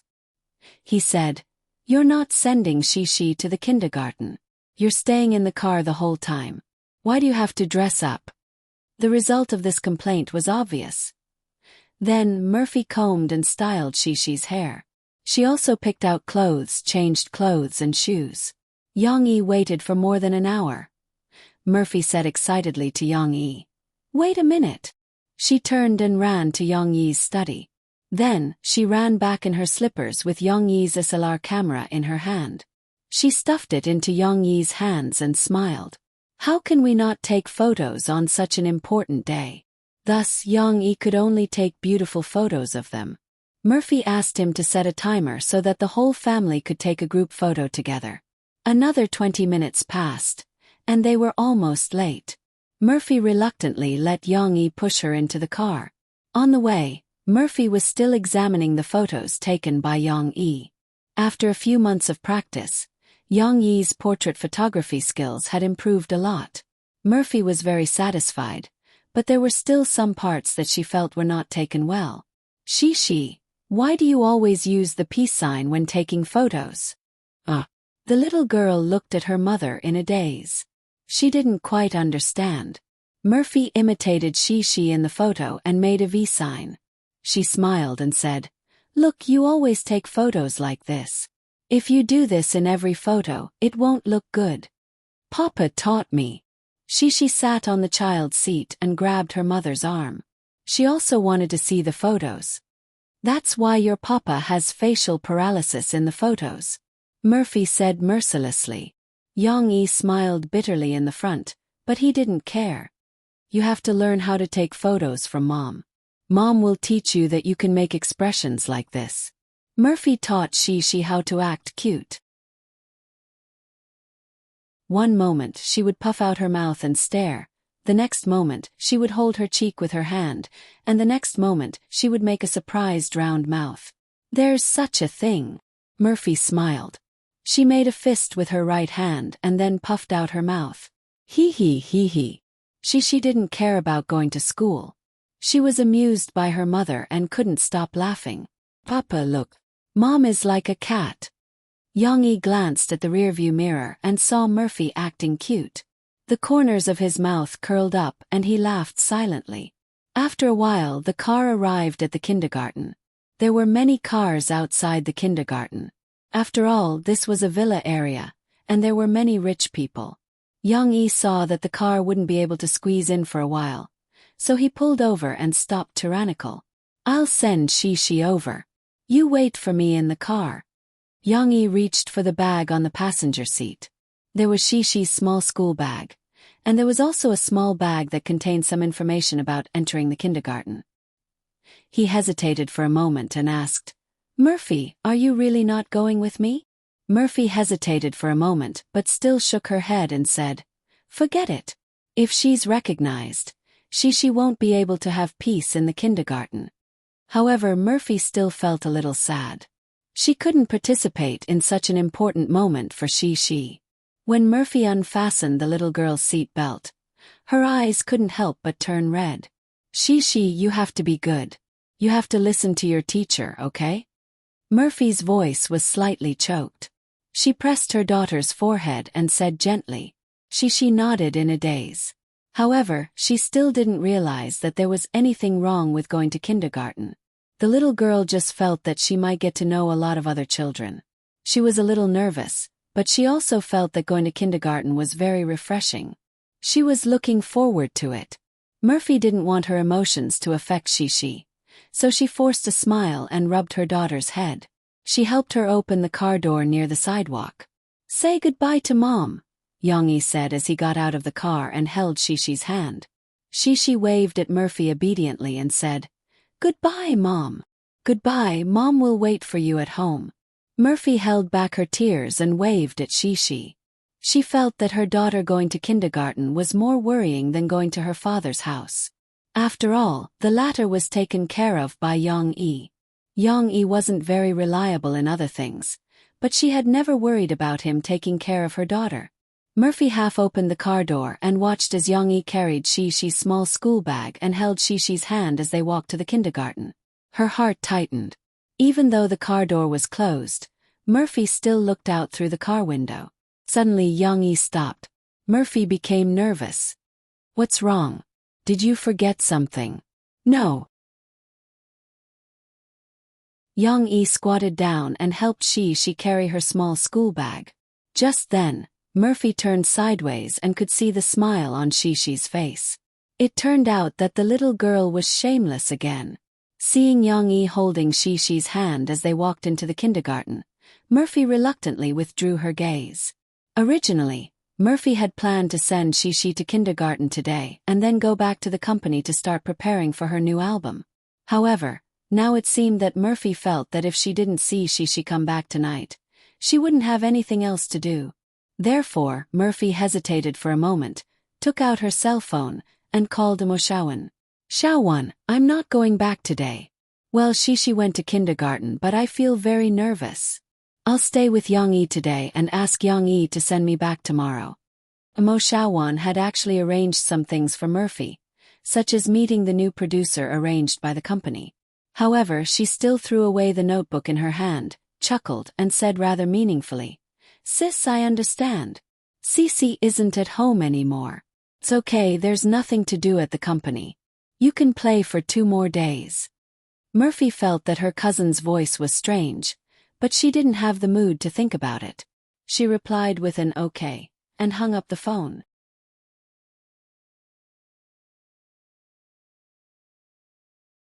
Chapter 171. On the other hand, Yongyi held Shishi's little hand and led her into the kindergarten. "Welcome, little sister." There were 2 rows of female teachers standing at the door. They were all smiling and clapping their hands. They were full of enthusiasm as soon as they came up. Perhaps affected by the lively atmosphere, Shishi also took her father's hand. She walked a little cheerfully and looked around curiously. After a while, they walked past the teacher's welcome. The little girl couldn't wait to pull her father's hand and ask him to squat down and whisper to her, "Papa, I think it's fun here." The little girl's lips were red and her teeth were white. She looked so cute when she blinked her big eyes and smiled. Yongyi scratched his head. Is it fun?" Before he came, he was worried that Shishi would cry. He thought of countless tricks in his heart and even looked up some information. He could almost write a 1,000-word paper on how to solve the problem of children crying on the first day of kindergarten. However, now it seemed that all his preparations were in vain. Not only did Shishi not cry, but she also looked eager to try. "It's fun." Shishi nodded vigorously. However, Shishi didn't cry, but it didn't mean that the other children wouldn't cry. Yongyi had just finished the registration procedures for Cece when a little boy beside him burst into tears. His mother hurriedly picked up the little boy and coaxed him with red eyes, but she couldn't calm him down no matter how hard she tried. His father was helpless and didn't know what to do. Cece, on the other hand, was shocked. She held her father's hand tightly and stared at the crying little boy. When Yongyi took her away, Shishi was still lying on her father's shoulder and asked curiously, "Papa, what's wrong with that little brother?" They didn't know who was older and who was younger. However, Shishi had good genes and was tall. She looked taller than children of the same age, especially the little boy. Yongyi was afraid that his daughter's mood would be affected. He carried Shishi out and whispered, "I don't know. Maybe it's because he's not as obedient as Shishi. Our Shishi never cries, right? Yes, yes, Shishi is so obedient. The little girl smiled happily. However, it was still time to part. Yang Yi took Shishi to the middle class that she was going to. At the door, several teachers were already waiting. The two young female teachers on the left and right were Teacher Shan and Teacher Kai respectively.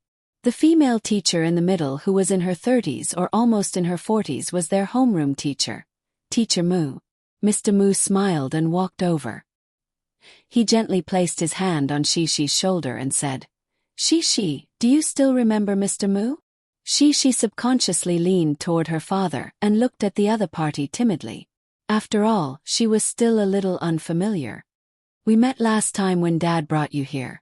Say hello to Mr. Mu." Yang Yi pushed the little girl's back and encouraged her. "Hello, Mr. Mu." At home, Yang Yi and Murphy had taught Shishi these etiquette, but Shishi was still a little shy. She said in a soft voice and hurried back to her father's side. "And Teacher Shen and Teacher Kai." Yang Yi pushed his daughter again. After the first time, she was not so shy anymore. Shishi greeted the two teachers obediently. Both Teacher Shan and Teacher Kai responded with a smile. Teacher Kai even cutely used her hand to make a duck's mouth and said, "Hello, little friend Yang Shi." The amiable appearance of the teachers made Shishi gradually let down her guard. At least, she didn't hide by her father's side like she did at the beginning. "Then Mr. Mu, I'll leave Shishi to you. Help me take good care of her." Yang Yi couldn't help but say a few words. She has to drink a bottle of water almost every 2 hours. Then, she has to drink milk in the morning and in the afternoon. We have prepared lunch for her in her school bag. The blue cat's lunchbox is Shishi's, and the other pink cartoon character's lunchbox has the same dish. Shishi said that she wanted to share it with the other children. After a while of explanation, Yang Yi felt a little sour in his nose. When did he become so sentimental? In the past, when Shishi went back to her mother's house, Yang Yi didn't have any emotional fluctuations at all. Mr. Mu looked at Yang Yi with a smile and said, "Father Yang, please don't worry. We will take good care of your daughter. Course, don't we have your mobile phone number? If there's anything, we will definitely communicate with your parents in time." "That's good." Yang Yi nodded. It was time to say goodbye to Shishi. Yang Yi squatted down and tidied up his daughter's hat. The little girl wearing a bell-shaped hat had never been so beautiful. "Daddy is leaving. Shishi, remember to be good and pinky swear with Daddy, okay?" Yang Yi said softly. "Where is Daddy going?" Shishi was a little confused. She realized that something was wrong. "Daddy sent you to kindergarten, and then I'm going home," Yang Yi immediately added. "But don't worry, Daddy will come to pick up Shishi after school in the afternoon." Shishi's little face finally stopped smiling.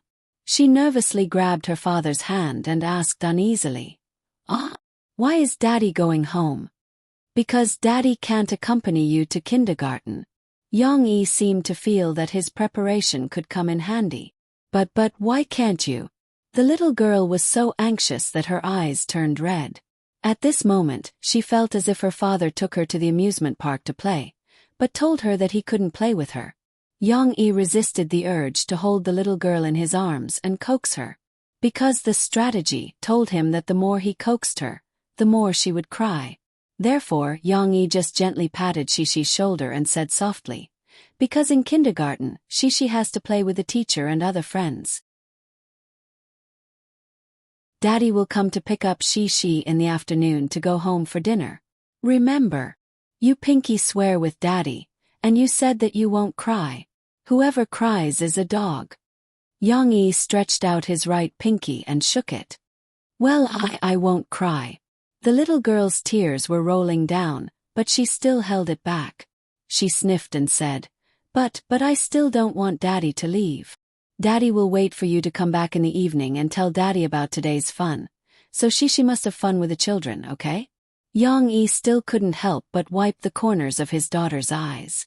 As a result, the golden beans rolled down one by one. However, Shishi was still very obedient. Although she was reluctant to leave, and although she was crying, she still nodded vigorously.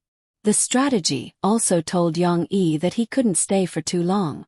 The more worried and reluctant he was, the more he had to leave. Because the more he let the children see their parents, the more they would cry. One had to know that children were also very smart.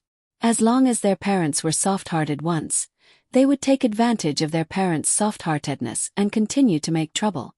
Shishi, goodbye. Daddy will come to pick you up in the afternoon. Young-E handed Shishi to Teacher Mu. Then, as his daughter waved at him with tears in her eyes, he steeled his heart and turned to leave. When he turned around, he was very forceful. He lowered his head and walked out, afraid that he couldn't help but look back and be reluctant to leave.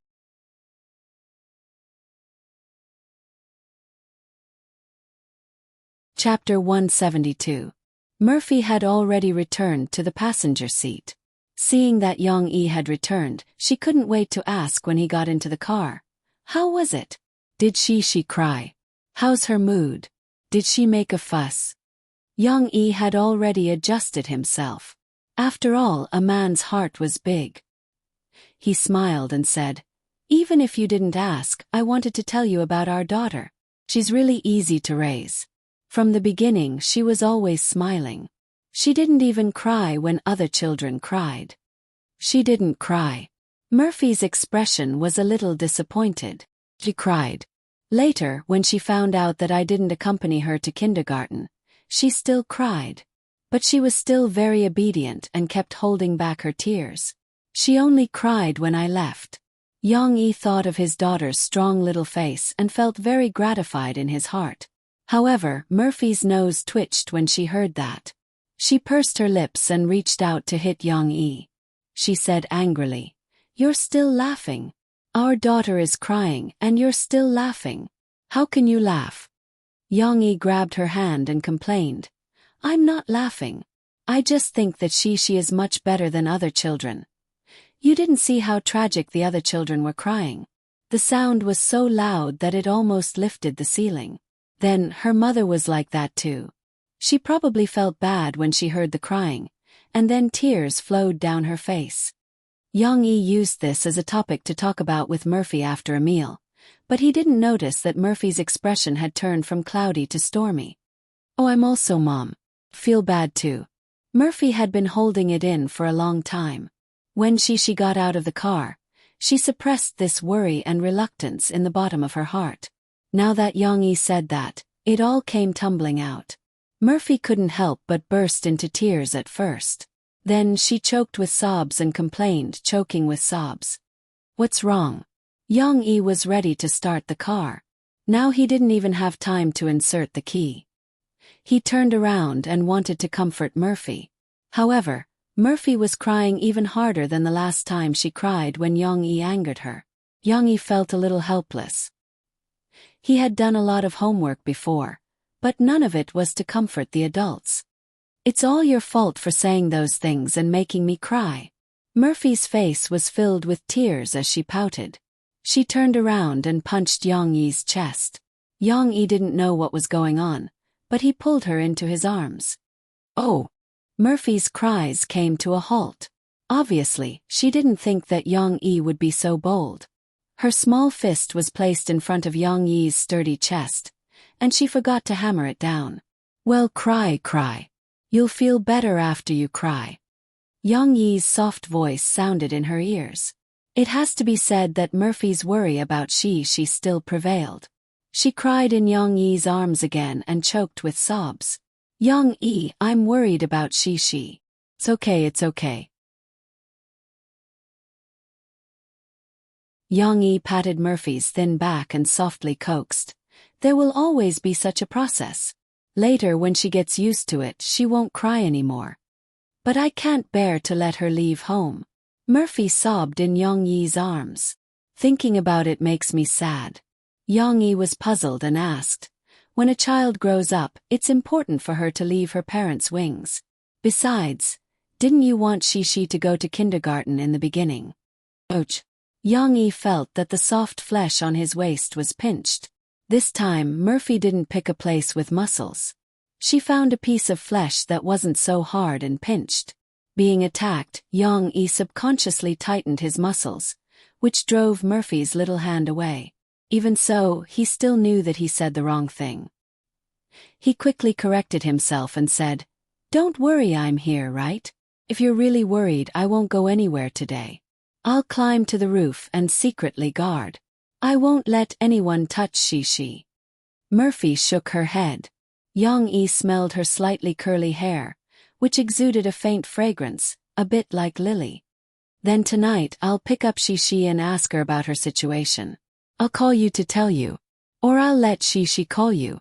Anyway, you don't have to worry about anything. You just need to know that I'm here for everything," Yang-yi said. Under Yang-yi's comfort, Murphy gradually stopped crying. She just gently sobbed in Yang-yi's arms. After a while she said, "I won't go back today. I told Shaowan that I'll wait for Shishi." Yang-yi was stunned and said with some joy, "That's great. When we go back, I'll make you a special meal for lunch. Then we'll pick up Shishi together in the afternoon. If Shishi sees you, she'll be very happy." Murphy was in Yang-yi's arms. Although the storage box was between them and the position was a bit awkward, Murphy, who was weak from crying, felt that this support was very warm. After Yang-yi held Murphy in his arms, his heart was beating very fast. It wasn't that Murphy's soft body gave him a lot of stimulation. Although his body had been empty for a long time, a small flame could start a prairie fire. Yang-yi wasn't thinking about that at the moment. That heartbeat was like two magnets of different poles meeting. That kind of predestined attraction was causing trouble. If it was possible, Yang-yi hoped that he could hug her to the end of the world. Although it didn't suit the situation, Yang-yi felt that his thoughts were like the lyrics of the super-hot anime song, "Until the end of the world, I don't want to be separated from you." However, obviously there was no need to wait until the end of the world. After all, Murphy wasn't a woman who relied on others. After she regained her senses, she felt that the quiet atmosphere in the car seemed to be wine red, and it was somewhat intoxicating and ambiguous. Murphy raised her head and gently bit her rosy lower lip. Looking at Yang-yi's scorching eyes, she said with slight anger, "How long are you going to hug me for?" Yang-yi found it difficult to understand Murphy's emotions, but he didn't want to be rude to a beauty. He smiled and let go of his hands, although he was still a little reluctant. The two of them sat back in their normal positions. Amofei reached out her hand to brush her hair that was wet with tears and tucked it behind her ears as if nothing had happened. "Come, wipe it." Yang-yi considerately handed over the pull-out paper box in the car. Murphy said softly. She felt that her performance just now was a little embarrassing. Actually, it was normal. Which mother wouldn't feel heartache and cry when sending their child to school, whether it was a kindergarten that was close by or a university that was far away? If they did, they would probably hide their tears in the bottom of their hearts. "Let's go back." Yang-yi started tyrant, loosened the clutch, stepped on the accelerator and drove off. After all, men weren't as meticulous as women. Yang-yi couldn't wait to bring Murphy home. How could he still remember his daughter? Maybe, in any case, he would bring her back at night. Maybe that was what he was thinking. Only Murphy was still looking out of the car window with some worry. She was still thinking, "I don't know how she is now. Is she scared? Is she still crying? What was she doing now?"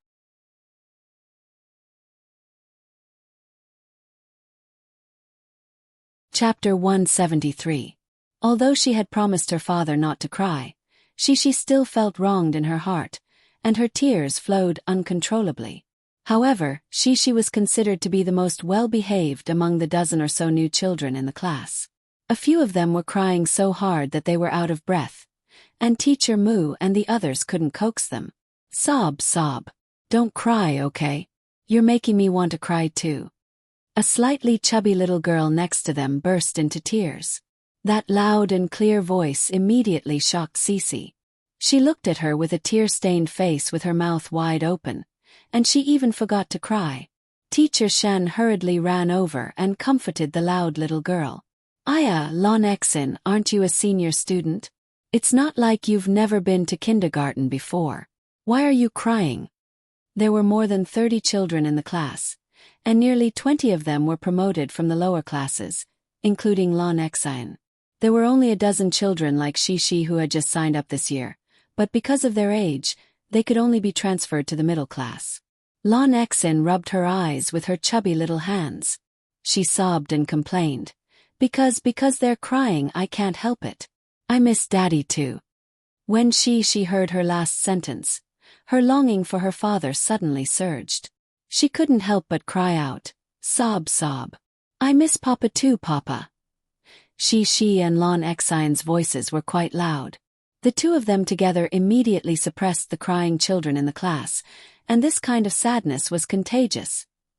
Suddenly, the children in the class cried one after another. Just as Yang-yi said, the crying almost overturned the kindergarten. Fortunately, there were still some children who were used to going to kindergarten. They didn't cry, and they obediently sat on the small bench, not causing trouble for the teachers who were as busy as ants on a hot pan.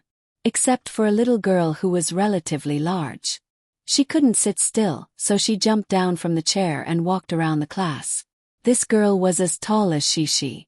She was the tallest among her peers. However, compared to Shishi, who was as thin as her mother, she was much stronger. Her face was also round, and the other children were a little scared when they saw her. Sigh, all of you are useless. She walked in a circle, and in the middle of the circle she said triumphantly, they're all a bunch of sniveling slugs. Chen-Shirin, you're causing trouble again.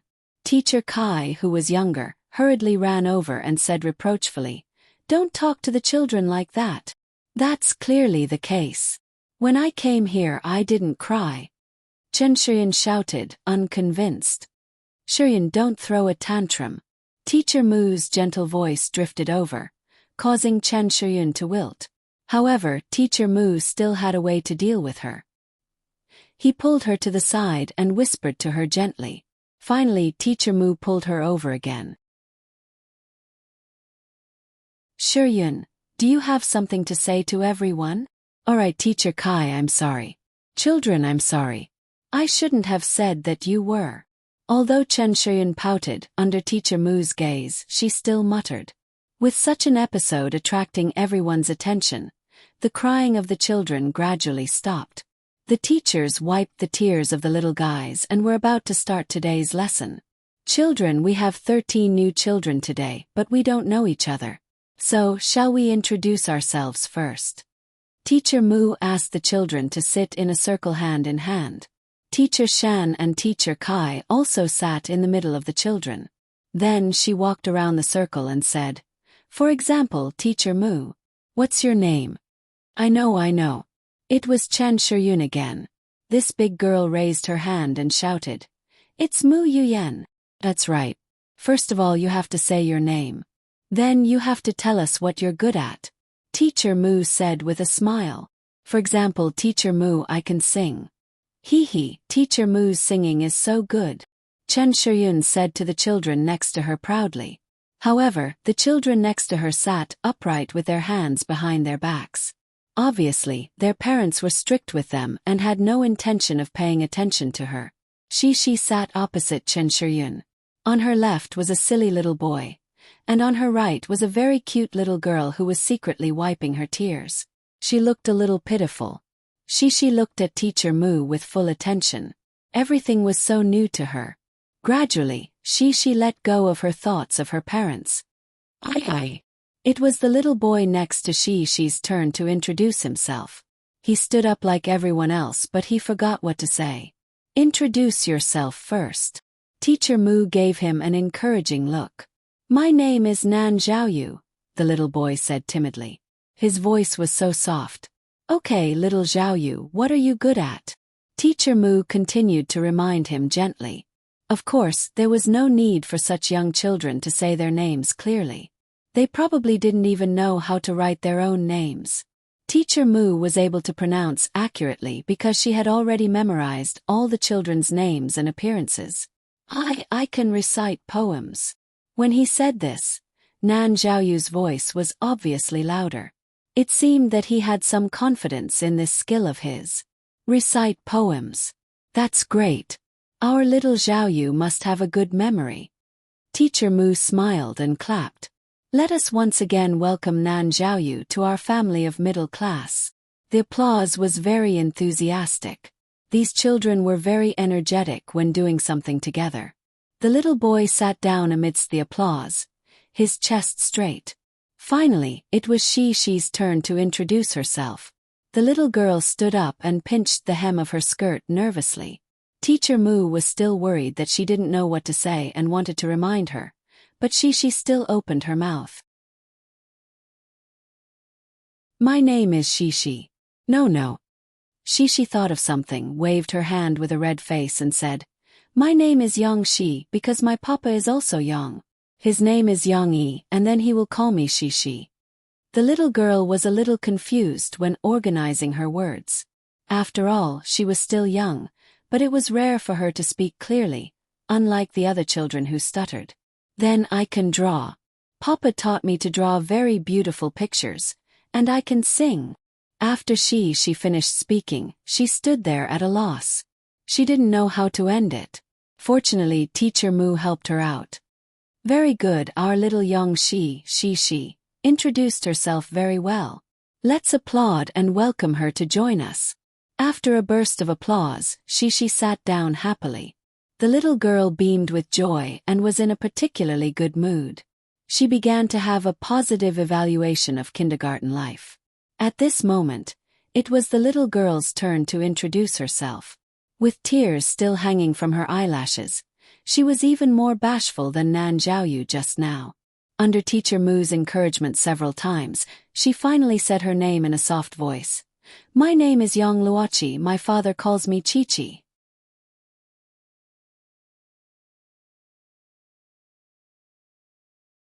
Chapter 174. The morning class was shortened due to reporting matters and comforting the crying children. Teacher Mu let the children do a round of self-introduction. In the middle of the class, they took a break to let the children drink water and milk. Then they played a small game. It was almost lunchtime. The lunch brought by the children had to be heated up, so Teacher Mu and Teacher Shen went out to the kitchen to help, leaving Teacher Kai to look after the children. Of course, at this time, everyone was free to do whatever they wanted. Xi was a little uneasy. She sat on her stool and enviously looked at the children playing around. She actually wanted to play like them. This little girl had never been a quiet and introverted girl. At home she played the craziest. But now, she had never encountered a situation like this. She didn't know how to take the initiative to talk to her friends. She looked like she wanted to say something but stopped. She stood up and sat down again. Made people anxious. On the other hand, the little girl named Yang Luoqi next to her was more calm. She was probably really introverted and didn't fit in with the group. She sat on her stool in a daze and didn't have any intention of talking. At this time, Chen Shiyun, who was surrounded by a few children, swaggered over. She wasn't as quiet as her name suggested. Instead, she was tall and strong.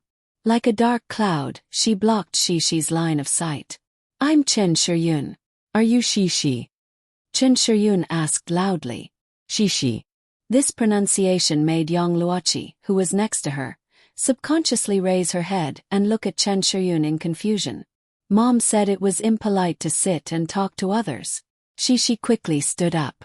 The little girl nodded happily and then said a little nervously, Yes, I'm Xi. Are you here to be friends with me? Previously, Xi and Chen Shiyun were about the same height.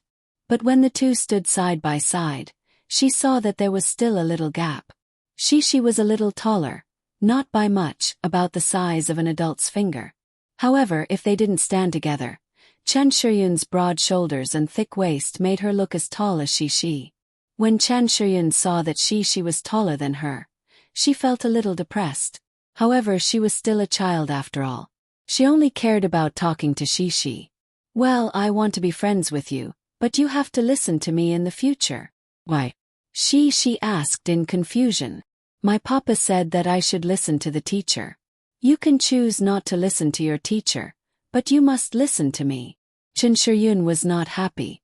She put her hands on her hips and said, They all listen to me. Why don't you listen to me? No, my papa said that I have to listen to the teacher. She pouted. She didn't like other people's fierce look. Then I don't want to be your friend anymore. Chan Shuyun snorted and proudly said. Tissy was stunned. She didn't expect to be threatened like this, but it was as if something she loved had been snatched away. The little girl suddenly felt very wronged. She pursed her lips, and tears were about to fall from her eyes. Chen Shuyun, don't bully others. At this time, a messenger of justice came out. It was Lan Exin, the little girl with a particularly loud voice. She was a little chubby. She ran over angrily, took Shishi's hand and said, "If you make her cry, I will tell Teacher Mu." Teacher Mu was Chen Shuyun's nemesis. The tall and strong little girl suddenly withered. She muttered, "Who said that I bullied her? I was just playing with her. Forget it, let's go somewhere else to play." Chen Shuyun's appeal was quite strong. In an instant, 3 or 4 children who surrounded her ran away with their heads held high. Lan Exin turned her head and said to Shishi, "Don't be afraid. Chen Shuyun likes to bully others. If we tell Teacher Mu, she won't dare to bully us." Shishi still pursed her lips and cried, But they don't want to be my friend anymore." Lan Exin scratched her head anxiously. "Oh, don't cry. If you cry, I also want to cry." She was right. Her eyes were a little red, but this time Lan Exin had an idea and said, "I can be your friend." She stopped crying at once. Her delicate little face was like a pear blossom in the rain, but there was a surprised expression on her face. She grabbed Lan Exin's hand and asked, "Really? Really?" Lan Exin smiled and said, "But you have to tell me your name. I don't even know your name." The fat little girl didn't even know who Shishi was, and she ran over to speak up for her. Shishi smiled brightly and said sweetly, "You're so nice. My name is Yang Shi, but you can also call me Shishi. My papa calls me Shishi. What's your name?" Lan Exin also happily took Shishi's hand, jumped and said, "My name is Lan Exin. My mother calls me Exin Air. You can also call me X Air." "Hee, okay, Exin Air, you can also call me Shishi." The little girl added nervously, "Are we good friends now?" "Yes, we are good friends." Lan Exin nodded and said. The 2 little girls happily held each other's hands and jumped on the ground. After making a friend, Shishi was in a good mood. Although there were still traces of tears on her face. Her eyes were smiling and her mouth couldn't close. However, she was still not satisfied. This time, she took the initiative to pull Lan Exin to the little girl who was sitting next to her and asked, "Do you want to make friends with us?" Yang Luochi stood up nervously and looked at Shishi and the others at a loss. "Shishi, you shouldn't ask like that," Lan Exin said. "It's not polite. Teacher Mu said that we should greet others first and say hello." "Well, I'm sorry. I should say hello." She turned to Yang Luochi and said, "Hello." Yang Luochi shyly waved her right hand. She was really introverted. When talking to strangers, she was so nervous that her mind went blank. She learned it this time. She asked first, "Hello, my name is Shishi. Kiz Xer. What's your name?" My name is Yang Luochi, but my father calls me Chi-Chi," Yang Luochi said nervously. "Chi-Chi, Shishi, haha, your names are so similar." Lan Exin laughed. Her laughter was so loud that it could be heard through the wall. "You are both surnamed Yang. I thought you were sisters."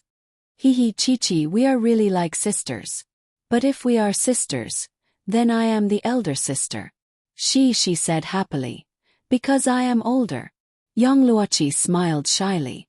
She didn't know how to answer, but she was infected by their enthusiasm and didn't become impatient. "Then, Chi-Chi, can we be friends? The 3 of us can be good friends, okay?" She asked. Yang Luochi's beautiful eyes showed a desire. She asked in a low voice, "Can we?" "Course. We are all good friends in the future." Lan Exin pulled her over and said with a smile. She was the happiest. She suddenly had 2 good friends.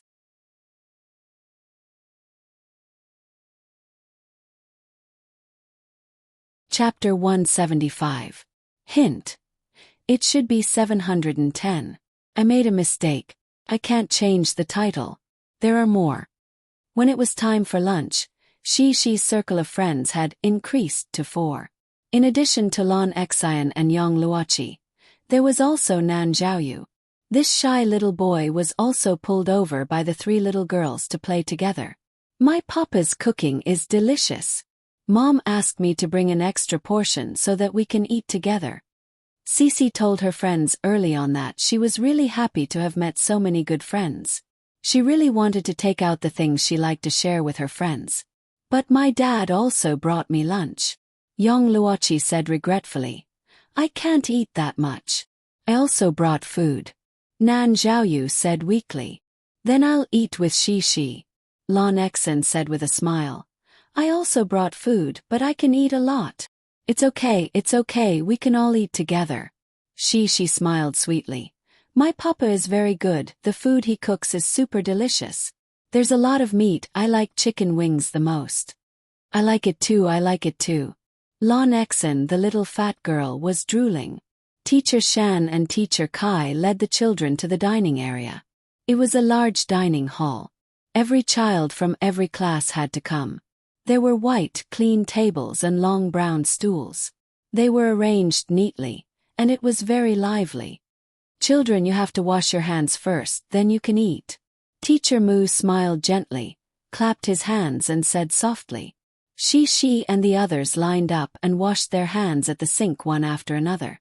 Shi looked around curiously and learned from everyone else to turn on the tap and wash her hands.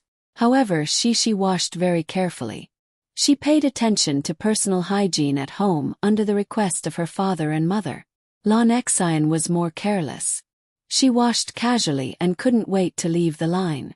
She ran to Teacher Mu and said, Teacher Mu, can I sit with Shi, Chi and Nan Zhaoyu? Hey Xian, why? Teacher Mu asked with a smile. Don't you want to sit where you used to sit? No, we're good friends and we want to sit together and eat. Lan Xian explained.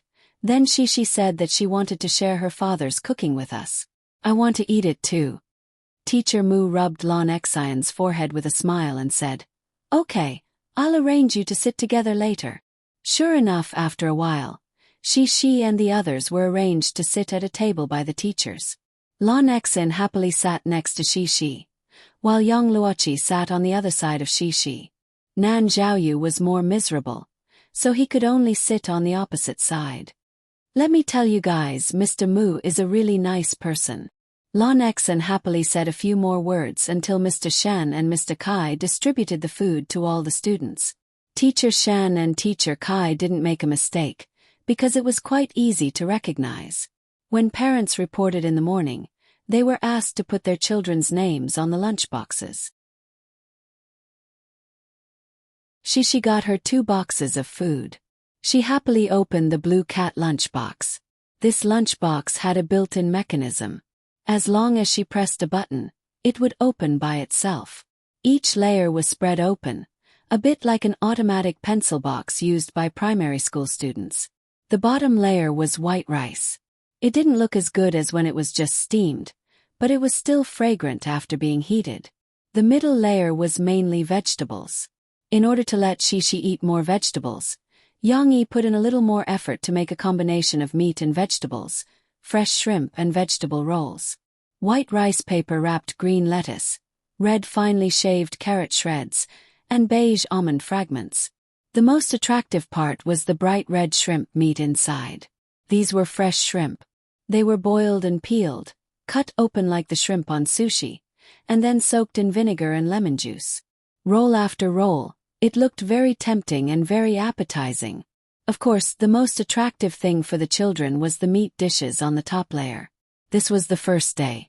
In order to let Shi eat happily, Yang Yi naturally made her favorite chicken wings. However, this time Yang Yi changed the method. He made the chicken wings that looked good and not hot. Of course, when he put them into the lunchbox, Yang Yi still removed the ginger and onion that Shi didn't like. In addition to a few chicken wings wrapped in curd, there were also wood ears, cucumbers, and scrambled eggs with meat slices, which was the legendary Mu Shu meat. The colorful colors really made it look, smell, and taste good. Wow, it looks delicious, Lan Xan said with her eyes shining. Nan Zhaoyu looked at Xi-Xi's lunch and then looked at his own lunchbox. The white rice was covered with a few poor cabbages and a few pieces of dismal meat. In comparison, it was too horrible to look at. He couldn't help but nod in agreement, and he kept swallowing his saliva. Not only were the meals of her friends not as good as Xi-Xi's, but the lunch of the other two boys sitting at the table was also not as good as Xi-Xi's. Xi-Xi was busy opening the second lunchbox. It opened automatically, and the internal structure was exactly the same. However, there was no rice inside. Everything else was the same as Xi-Xi's lunchbox, but there were a few more chicken wings at the bottom. Yang Yi guessed that the children's favorite food should be chicken wings, so he specially took more. Okay, let's eat together. Xi-Xi happily clapped her hands in front of her chest. Looking at the food, she also felt her stomach growling, but the little girl still didn't forget to call her friends. I want to eat chicken wings. Lan Xen swallowed her saliva and stretched out her chopsticks to pick up a chicken wing. She had already taken a fancy to the largest chicken wing in the red lunchbox, so she wanted to be the first to eat. After putting it back into her lunchbox, the chubby little girl felt a little embarrassed. She pushed her lunchbox and said to Xi-Xi, Xi-Xi, do you want to try the eggplant my mother made? Xi-Xi nodded happily and said, well, I'll eat a piece too. In fact, the chubby little girl thought that it would be best if Xi-Xi ate all of them, and then she would eat Xi-Xi's portion. Wow, it would be too wonderful. Young Luoqi ate in small mouthfuls. Although it wasn't elegant for a child to eat, her movements were still relatively small. She wasn't like the chubby little girl who ate so much that rice grains flew everywhere. She also wasn't like Cici who ate for a while and had oil stuck to her face. However, she also found it difficult to resist this delicious food. After being reserved for a while, she whispered, Xi-Xi, can I eat one too? I want to eat this. She was referring to the fresh shrimp and vegetable rolls, but Cici didn't have the time to care about that. She was busy dealing with a piece of super delicious chicken wing. Both of her little hands were moving and she said vaguely, eat. Seeing Yang Luoqi moving her chopsticks, the reserved Nan Zhaoyu couldn't help but pick up a piece of chicken wing. The two little boys at the same table were also swallowing their saliva crazily. They all felt that their food was tasteless.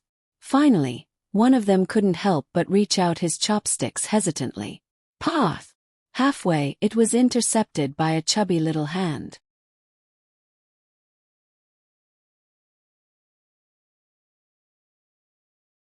Chapter 176. Hint. It should be 810. I made a mistake. I can't change the title. There are still 2 chapters. What are you doing? Lan Xen was actually a very kind girl except when it came to food. She grabbed the chicken wing with her left hand and nibbled it, while her right hand blocked the little boy's chopsticks. The little boy didn't have the courage to argue, as if he had been caught doing something bad. He drooped his head listlessly and whispered, I saw you all eating and I want to eat a piece too. Xi pulled Lan Xian's hand. The little girl was now a big tabby cat, but it was still a beautiful big tabby cat. She said, It doesn't matter Xenair, my papa made a lot, and then everyone can eat. Lan Xen resentfully withdrew her hand, but she first put the second chicken wing she had her eyes on into the lunchbox, and then looked at the little boy complacently. However, the other party didn't care about her. The little boy happily picked up a chicken wing, and then thanked Xi. The word thank you made the little girl so happy that her big eyes narrowed into small crescents. While Xi was having lunch with her friends, Yang Yi and Murphy were living in their own world. After returning home, Murphy was still a little worried about her daughter. She turned on the TV but didn't know what content she was watching. Yang Yi, on the other hand, went into the kitchen and did something mysteriously.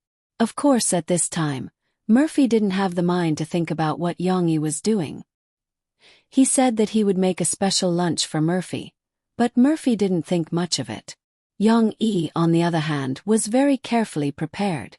After he had this idea before, he had planned for a long time, and also secretly tried to make sure that nothing would go wrong. However, he didn't expect that the opportunity would come so soon, and he could finally take it out. P.S. The following is the teaching section. I originally wanted to skip it directly, but considering that many male readers might use it, I'll introduce it to you. Everything starts with chopping the meat, just like making dumplings. The chopped meat, the carrots, the right amount of 5-spice powder, salt, fresh ginger, monosodium glutamate, and sesame oil are mixed in the same direction. At the same time, the soy sauce is dripped bit by bit.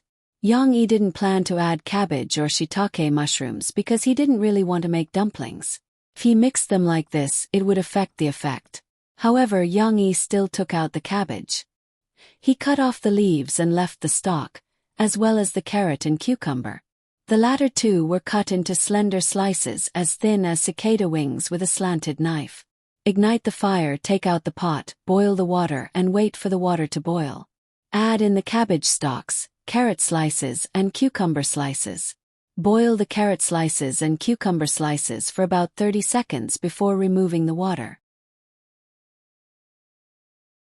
Boil the cabbage stalks for 2 minutes to ensure that they are softened before removing the water. Next, it was a test of knife skills. With Yang-yi's skills, he could only use the slanted knife to cut out 2 thin layers of skin from the cabbage stalks. The middle layer couldn't be used. This thin layer of cabbage skin looked crystal clear and had more texture than rice paper. Or rather, it was more like a flower petal. That's right. Next, Yang-yi had to pinch the meat filling into small strips, and then wrap it with the cabbage stalks. The top had to be opened wide, and the tail had to be slightly narrowed.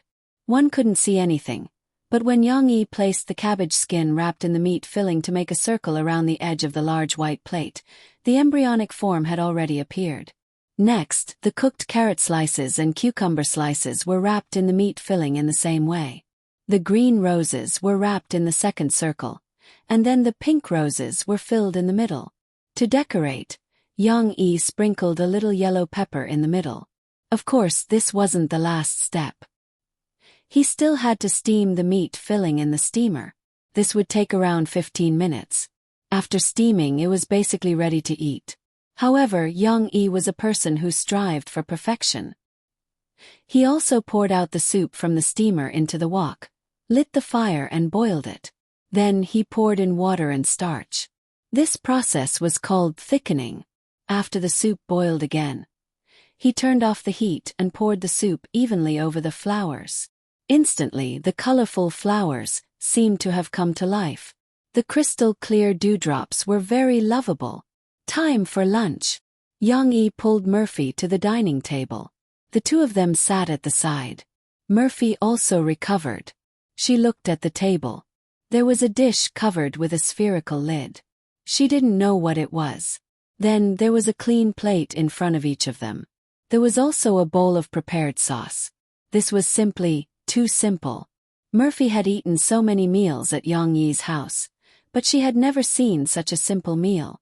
There was no main dish, and there was only one dish. However, Murphy didn't mind. She was curious about what was under the large hemispherical lid. After all, Yang-yi said that he had prepared it carefully. "Oh, did you make steak?" "That's not right. Why didn't I smell the steak?" Murphy asked curiously. It really seemed like they were going to eat steak. It was a very Western dining style. When eating, the sauce could be poured over the steak. Of course, some people like to eat with it. However, it didn't seem like it. Murphy saw that there were chopsticks beside the plate, and not a knife and fork. "It's not steak." Yang-yi pulled out the chair in a gentlemanly manner and served Murphy to sit down. Then he poured fresh orange juice for Murphy. Yes, it seemed like a waste of a glass, but since that incident, Murphy didn't want to touch wine anymore. "Thank you." Murphy saw that Yang-yi was so serious. She found it funny and also became elegant. Yang-yi leaned forward slightly and pressed his right hand on the spherical lid. He said gently, "Murphy, today's dish, I specially researched it for you. I hope you will like it." After that, Yang-yi opened the lid. There was no dazzling light, but there were bright colors. A bouquet of flowers suddenly appeared in front of Murphy.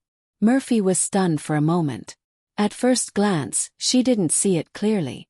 She thought it was a real bouquet of flowers. While she was moved, she also wondered, are we going to eat flowers for lunch? But after all, she wasn't short-sighted.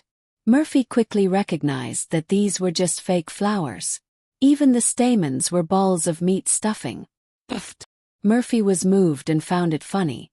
She gently hammered Yang Yi's arm with her hand and said, why did you come up with such a trick? Last time flying wing to wing, what is it now? Yang Yi scratched his head. He really didn't think about the name of this dish. Flying wing to wing was the meaning of chicken wings. But this bouquet of flowers, did it still need a meaning? Murphy looked at Yang Yi's embarrassed look and couldn't help but laugh again. Okay, don't think about it. Even without this name, I like it very much. Thank you for the flowers you prepared so carefully. Yang Yi had been very serious and pretending to be a gentleman. Now he also showed a smile. Murphy's love was the biggest encouragement for him. But how do we eat this? Murphy asked. Eat it like dumplings. Yang Yi reached out and took Murphy's chopsticks. He picked up a pink rose wrapped with carrot slices in the middle, dipped it in soy sauce and handed it to Murphy. Oh, don't destroy it, Murphy anxiously cried. I haven't taken a picture yet.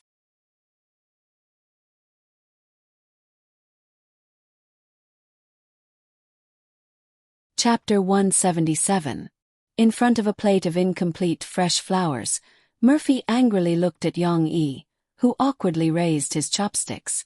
Then what should we do? Yang Yi was in a dilemma. Put it down, I'll take a picture first. Murphy pouted and pointed to the plate. Well, Yang Yi put the pink rose back. It was the same as before, but the color was darker. After all, it was dipped in sauce. Murphy didn't care. She happily took out her phone and took a few pictures. Of course, in this era the camera quality was still very low, and the effect was very ordinary. She felt that it was not enough, so she ran to get Yang Yi's dessert and let Yang Yi take a picture of her and the fresh flowers. In the camera, Murphy was full of smiles, and she even stretched out her V finger, which she felt was very awkward. I can't bear to eat it. After a while, Murphy muttered, sat back and said, These are all works of art. How can you eat works of art? Yang Yi pondered for a moment and he said, How about I make something else? You don't want to eat this for lunch.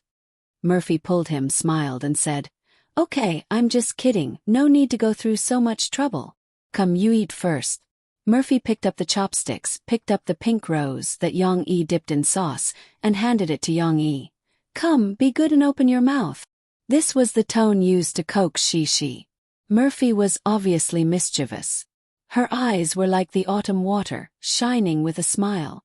In fact, this was Murphy's own chopsticks. But at this time, if he still cared about these things, Yang Yi deserved to be single. Yang Yi did not hesitate to open his mouth.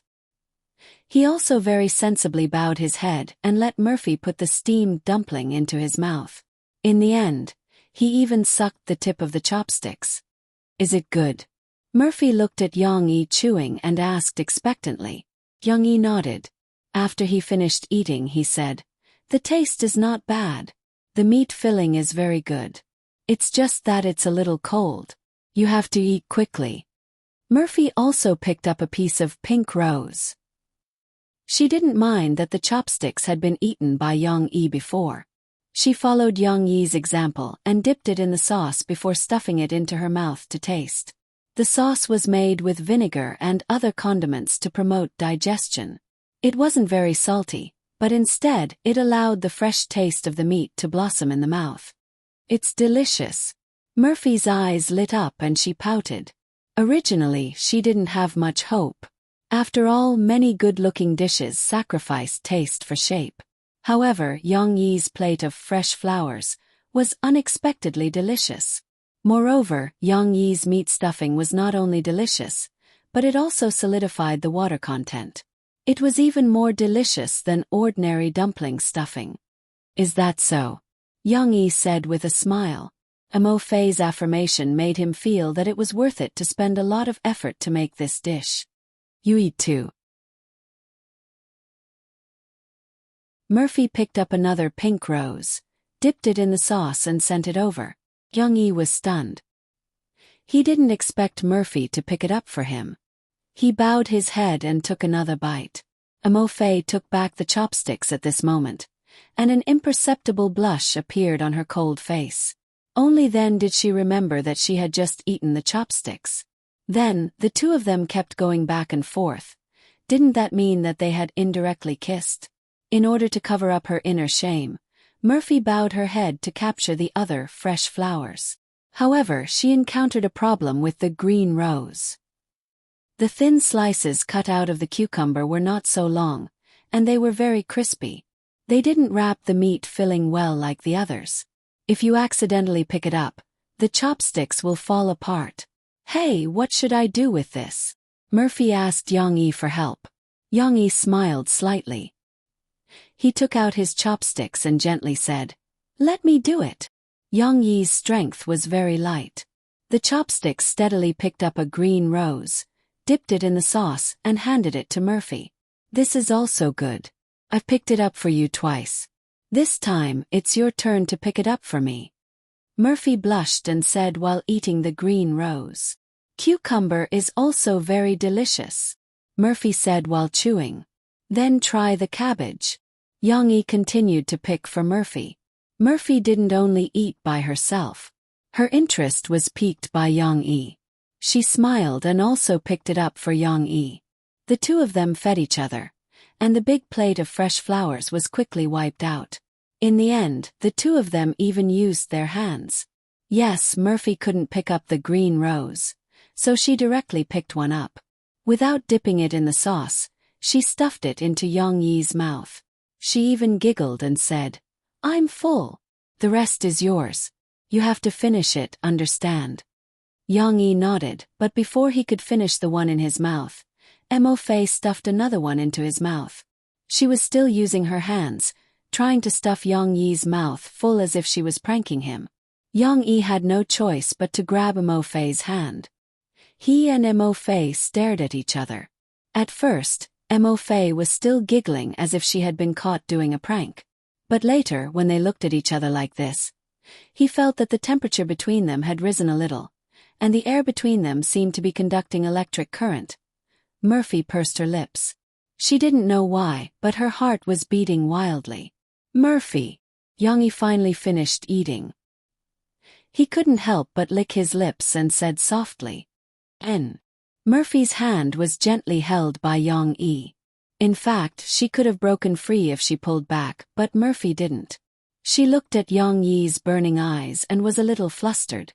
"Murphy, let's be together, okay? I like you."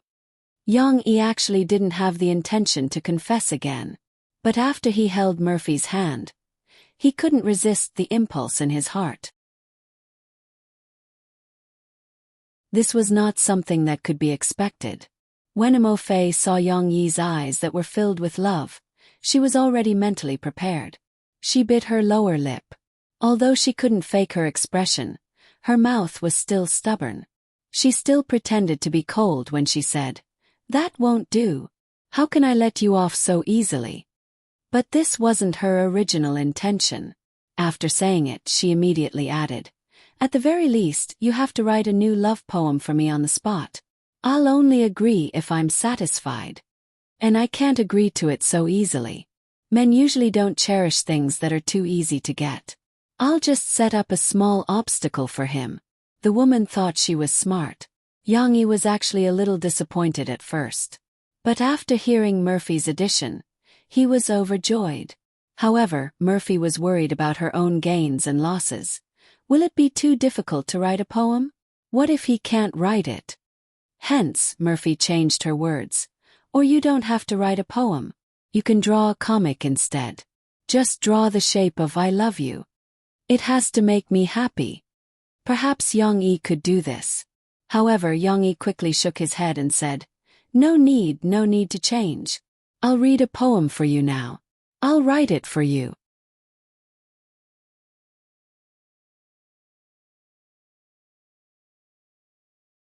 Chapter 178. If love could be obtained with a love poem, then there wouldn't be so many frustrated people in this world. Unfortunately, you and I have the highest difficulty in life mode, but Yang-yi is playing the easy mode. Murphy said, "If you write a new love poem for me on the spot, I'll agree." Yang-yi was overjoyed when he heard this. It was quite troublesome for him to think about how to be romantic, but to write a love poem, this was too easy, so he agreed. Then he tried his best to think of the most romantic love poem to give to Murphy. Got it. Yang-yi stood up, holding a chopstick in his right hand as if it was a microphone. He was a little nervous.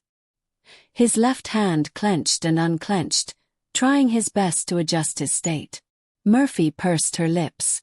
She couldn't help but feel a little guilty. She wondered if she was too willful and pushed Yang-yi too hard. Perhaps a 17 or 18-year-old girl still had the right to act coquettishly, willfully making a man do this and that for her, willfully making a man satisfy all her requests. But she wasn't a 17 or 18-year-old girl anymore. She was already 30 years old and had a child. How could she still have the right to be arrogant and willful? Although he was Shishi's father, would Yang-yi be impatient?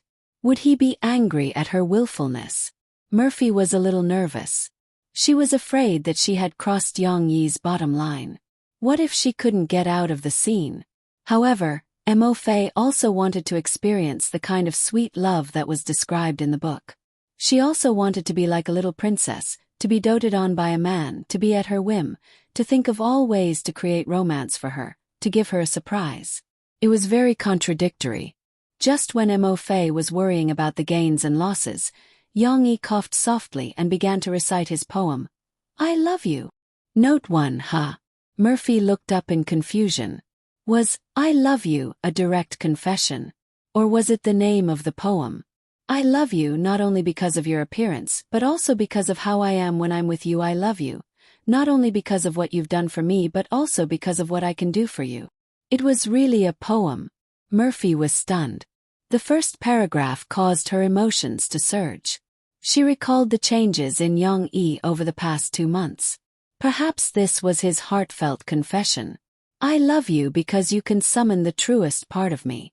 I love you because you pass through the wilderness of my heart as easily as the sun passes through a crystal. My foolishness, my weakness, almost does not exist in your eyes. But the most beautiful place in my heart is illuminated by your light. Murphy stared blankly at Yang-yi. At this moment, she felt that Yang-yi had spoken her mind. Yes, she felt that it was the other way around. Although Yang-yi was confessing, Murphy felt that it was her foolishness and her weakness that almost did not exist in Yang-yi's eyes. She was also a little ashamed because she used to be very picky. She often complained to Mo Shaowan about Yang-yi's stubbornness and Yang-yi's rigidity, but she did not notice his shining point, his intoxicating excellence. Yang-yi said that she had summoned the truest part of him. Murphy felt that she really did not think as much as Yang-yi, so she was both touched and ashamed. Yang-yi's voice was very pleasant. It was a very sexy, magnetic voice. He continued to read gently and with a cadence. No one else has bothered to walk so far, no one else has found it too troublesome to find, so no one has discovered my beauty, so no one has been here. I love you because you have turned my rotten life into a magical one. At this moment, Yang-yi's voice became emotional because he had integrated his true feelings. He felt that he had long been tired of the killing and loneliness of his previous life, but in this life, his ordinary world had become colorful because of Shishi and Murphy. Yes, wasn't it just turning rotten into magical one? Murphy's mood was also somewhat indescribably proud, or perhaps secretly happy. Yang-yi was quite right. No one has discovered my beauty. Murphy now felt that she was very lucky. Because in the past, he had spent his youth in the military camp. Not long after he came out, he met her. Although the cause of their meeting was not good and the process was very subtle, now it seemed that the result was good. Fate had tightly tied them together and did not let other flirtatious sluts take him away. Only in this way would she have the chance to discover Yang-yi's excellence. This man was single-minded and had never been a womanizer. This man took care of his family. He took care of his daughter without any complaints or regrets. He was even better at housework than a woman. This man was brimming with talent. He could write best-selling novels, write sweet love poems, cook well and tell interesting stories. This man was also very romantic. Usually he was like a big block of wood, but as long as he made up his mind to be romantic, it was really mushy. More importantly, all of this seemed to have changed for her. He was becoming better bit by bit for her. She was very glad that Young-i used to hide his excellence with a rigid and nerdy mask. She was glad that she could gradually unearth his beauty. Because with you my life is no longer an ordinary inn, and has become a magnificent temple, in my work day in and day out, no longer full of complaints but full of beautiful melodies. Young-i was still reciting affectionately, but Murphy could no longer suppress the rolling emotions in her heart. She covered her mouth and looked at Young-i affectionately with tears in her eyes. At the end of the poem, it still began with a passionate confession. I love you because you can make my life incomparably beautiful more than faith, because you can make my life full of joy more than fate. And you have done all of this without a trace of strength, a word or a hint, just because you are you. What kind of affectionate confession was better than telling the other party? It's not because of anything else, but because of you. You made everything beautiful for me, so I love you. Murphy understood Young-i's poem. She was crying. She was so touched that she couldn't speak. She didn't know what to say. Young-i was a little nervous. He asked carefully, "How is it? Is this poem okay?" Murphy nodded, shook her head, and nodded again. Young-i was confused. What did this mean? Okay or not? However, Young-i thought that Murphy would only agree to him if she was satisfied. It seemed that this tearful expression couldn't be considered as satisfaction. It's okay if it's not okay. I still have more. Young-i was determined today. Even if he had to memorize all the poems from his previous life, he would make Murphy satisfied. He raised his chopsticks again and recited affectionately. How I wish there was a door in the morning, the sun shines on the grass, we stand holding on to our door, the door is low, but the sun is bright, the grass is bearing its seeds, the wind is shaking its leaves, we stand and don't speak, it's very beautiful. Note 2. It was another classic. Young-i was painting a beautiful picture, a picture of the two of them being together, a picture of happiness. In fact, it already existed. There had been many beautiful mornings like this in the past. The grass was long and the orioles were flying. The two of them were singing on the balcony, or on the grass below. But it wasn't just the two of them, there was also a cute little girl.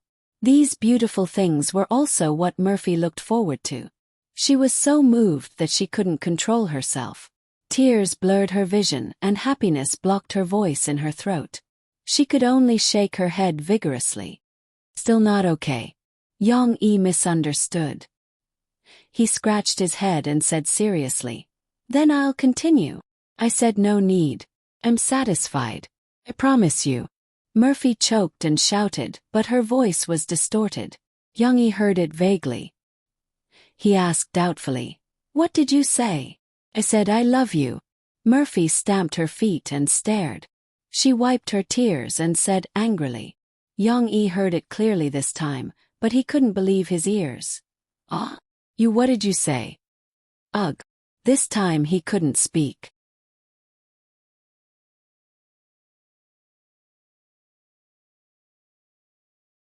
Chapter 179. In the afternoon, Murphy urged Young-i to pick up their daughter early. Although it was still a little early, there were still 2 hours before school ended.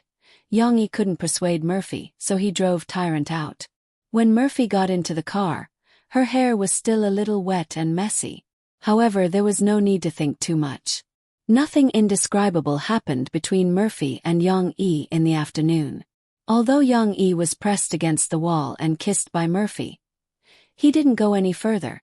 It wasn't that he didn't want to, but Murphy's period hadn't left yet. It really wasn't the time. Hee. Young-i looked at Murphy. The more he looked at her, the more he liked her. He couldn't help but grin.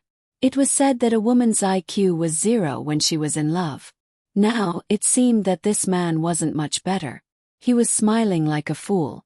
Murphy blushed. She said in annoyance, "What are you smiling for? Now that you've succeeded, you're getting carried away." "What?"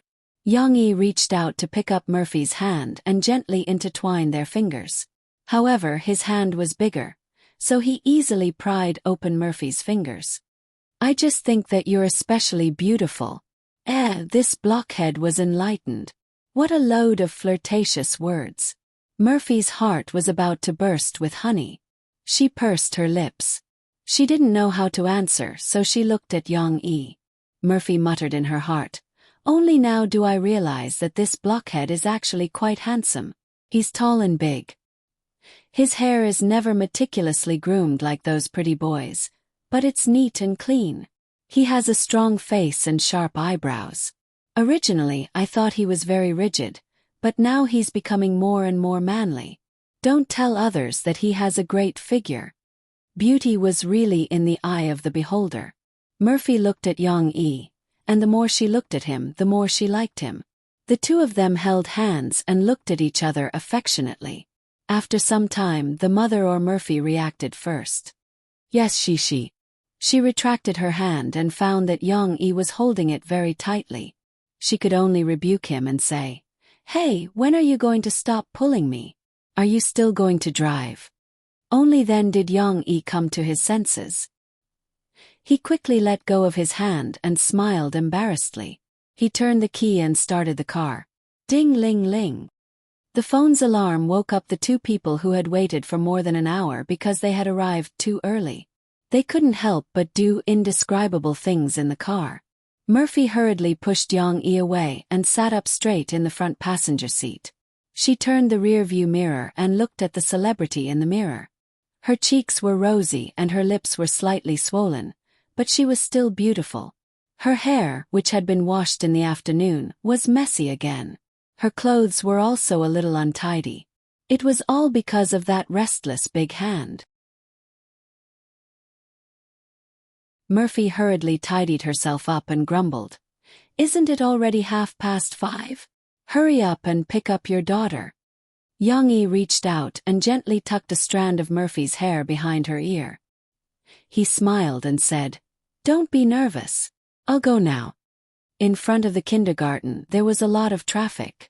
Many luxury cars drove directly to the road in front of the gate to wait for the children. Yang-yi walked to the gate of the kindergarten. He was very calm and didn't feel that it was beneath him. Of course, he had been busy with their world the whole day. Yang-yi only connected the string when he arrived here. He began to worry about his daughter. How is the little girl today? Did she cry all day? Although he was tall and there was almost no one in front of him who could block his line of sight, Yang-yi couldn't help but stand on tiptoe to look for the little figure of his dreams. After a while, Yang-yi saw Teacher move first. He looked behind him closely. Finally, after one child after another, Shishi's little head finally appeared in his field of vision. The little girl was holding hands with her friends. There was a little beauty on the left and a little fat girl on the right. No, she wasn't fat. She was just a little fat. She was also a little girl with delicate facial features. Shishi. Yang-yi couldn't help but become excited when he saw his daughter. He didn't have his usual calmness and raised his hand to shout. Shishi heard the voice. Her eyes lit up and she quickly looked in the direction of the voice. Then, she saw her father standing high in the crowd of waiting parents. "Papa!" Shishi called out happily. At this moment, she forgot about her friends. She let go of her friend's hand. Shishi twisted her body, squeezed out of the crowd, and ran in the direction of her father. "Hey, don't worry." Teacher Shen, who was standing at the side, couldn't hold on to Shishi. The thin girl had already squeezed out. At the entrance of the kindergarten, there were not only many children but also many parents. Teacher Shen couldn't let Shishi run out of the crowd by herself. What if she was knocked down and stepped on by the crowd? Teacher Shen quickly chased after her, but she couldn't knock down other children. She could only squeeze through one by one. How could she be as nimble as the small and delicate Shi? Yang-yi also squeezed his way out of the crowd of parents. When he saw his daughter, he forgot everything. He, who didn't care much about the morals of the world, forcibly squeezed his way out of the crowd with his tall and strong body and strength. This caused a lot of complaints and scoldings. "Hey sir, you can't go in yet." There were 2 teachers guarding the door. The parents had to let the teachers in batch by batch to pick up their children. So when they saw Yang-yi, they hurriedly stopped him. Yang-yi's mind sobered up a little. He wanted to explain, but Shi finally ran to the door. The little girl squeezed out when the teachers weren't paying attention and happily jumped on her father. "Papa!" Ishi. Yang-yi happily squatted down and held his daughter in his arms. Her small and soft body, her sweet and coquettish voice. The happiness of being a father instantly exploded. "Papa Yang, you can't do this. Shi, do you know how dangerous it was just now?" Teacher Shin finally caught up with them. He caught Yang-yi and Cici and gave them a lesson. He was exasperated that they didn't live up to his expectations. Yang-yi really didn't expect that. When he saw Shi, he forgot the rules of the kindergarten. Now that he calmed down, he remembered that he was reckless. He was a little embarrassed to accept the criticism. Teacher Shin gave him a small punishment. He couldn't leave with Shi immediately. He still had to go back to the kindergarten and wait for the other parents to come in and pick up their children. Then they could leave the kindergarten together. Shi, who had missed her father all day, clung to his neck and refused to come down. Yang-yi had to hold her and stand with a group of children. Then, he became the object of the children's admiration. "Uncle, are you Shi's father?" A little fat girl looked up and asked. Her voice was very loud. Yang-yi, who was playing with her daughter, lowered her head, looked at the other party and smiled gently. "Xiner." At this time, Shi asked her father to put her down. She happily took the little girl's hand and introduced her to her father. "Papa, this is my first good friend, Xiner. She's a very nice person. She also likes to eat Papa's dishes." She happily introduced her. Lon Exa nodded hard, clenched her small fist and said, Yes, Uncle's chicken wings are delicious." Yang-yi smiled and rubbed his daughter's head. Then he gently said to Lon Exen, "Tomorrow I will cook something delicious for you. Shi, I am your first friend." At this time a tall and strong little girl also came over and shouted.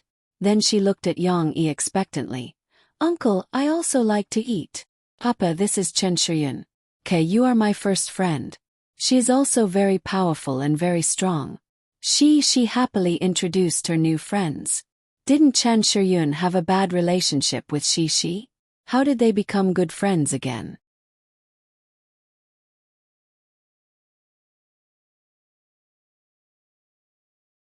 Chapter 180.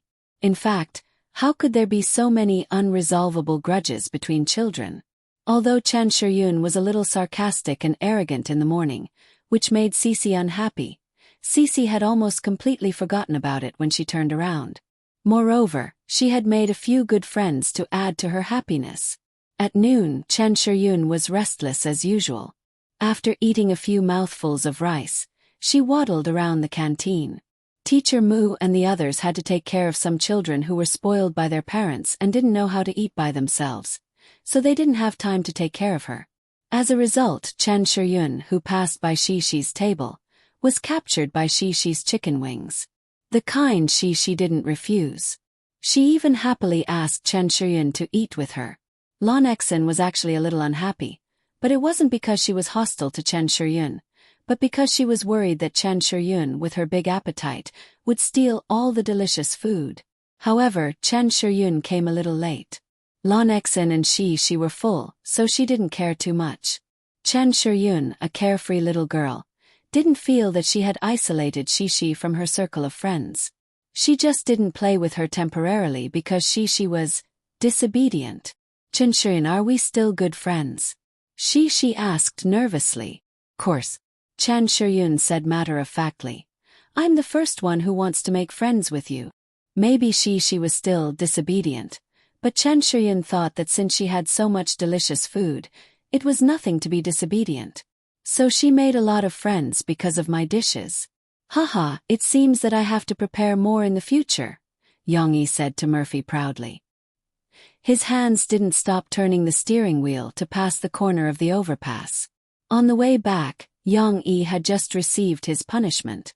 However, this punishment was neither painful nor itchy. Yang Yi even enjoyed the admiring eyes of the children. Although he didn't know the truth, he still felt that he had made a great contribution in the process of making friends with Shi. Other than Chen Shiyun and Xian Air, there's also Chi. Shi waited for her father to finish before she told her mother about her new friend. Chi is my third friend. Chi doesn't like to talk. Chi? Murphy asked curiously. Her name is so similar to yours. Chi's name is Yang Luoqi. Her papa calls her Chi. Hee, it's very similar to my name. Xinair even asked if we were family. Shi mischievously stuck out her little tongue and said, I think if we're a family, I should be Chi's older sister. Haha, do you really want to be an elder sister that much? Murphy rubbed the little girl's head and laughed. Because I'm older than Chi. She said matter-of-factly. However, he didn't know if she was referring to age or height. It doesn't matter. I'll make you an elder sister in the future, Yang Yi said from the front row. Really? Shi grabbed the back of the chair in front of her and asked in surprise. How could Murphy not understand Yang Yi's meaning? She blushed and pulled the little girl back. She said angrily, Don't pay attention to your father's nonsense. Go on and tell mommy what other friends have you made. There's Nan Zhaoyu. He doesn't like to talk either, but he can recite poems. In the afternoon, Nan Zhaoyu recited a poem to us. She said. Yang Yi became vigilant. Is it a boy? Yes. Nan Zhaoyu is a boy. Chi and Xinair are girls. Chen Shiyun is also a girl. She didn't understand, so she explained. It doesn't matter if it's a boy. She will know a lot of boys in the future. Murphy said with a smile. Tell me, what poem did he recite? Yang Yi didn't really listen to Shi's words. He was still pondering. Shi knew a boy, and they became good friends. Next time he would have to see which boy it was. Then he would pay close attention and keep a close watch. Before this, Yang Yi had thought of a plan. If any boy wanted to get close to Shi, he would take a knife. Along the way, the little girl was chattering with her mother about the interesting things in kindergarten. She was full of energy. Although Shi used to like talking to her parents, she was never so cheerful as today. Murphy felt that this kindergarten was worth it. She was a little disappointed.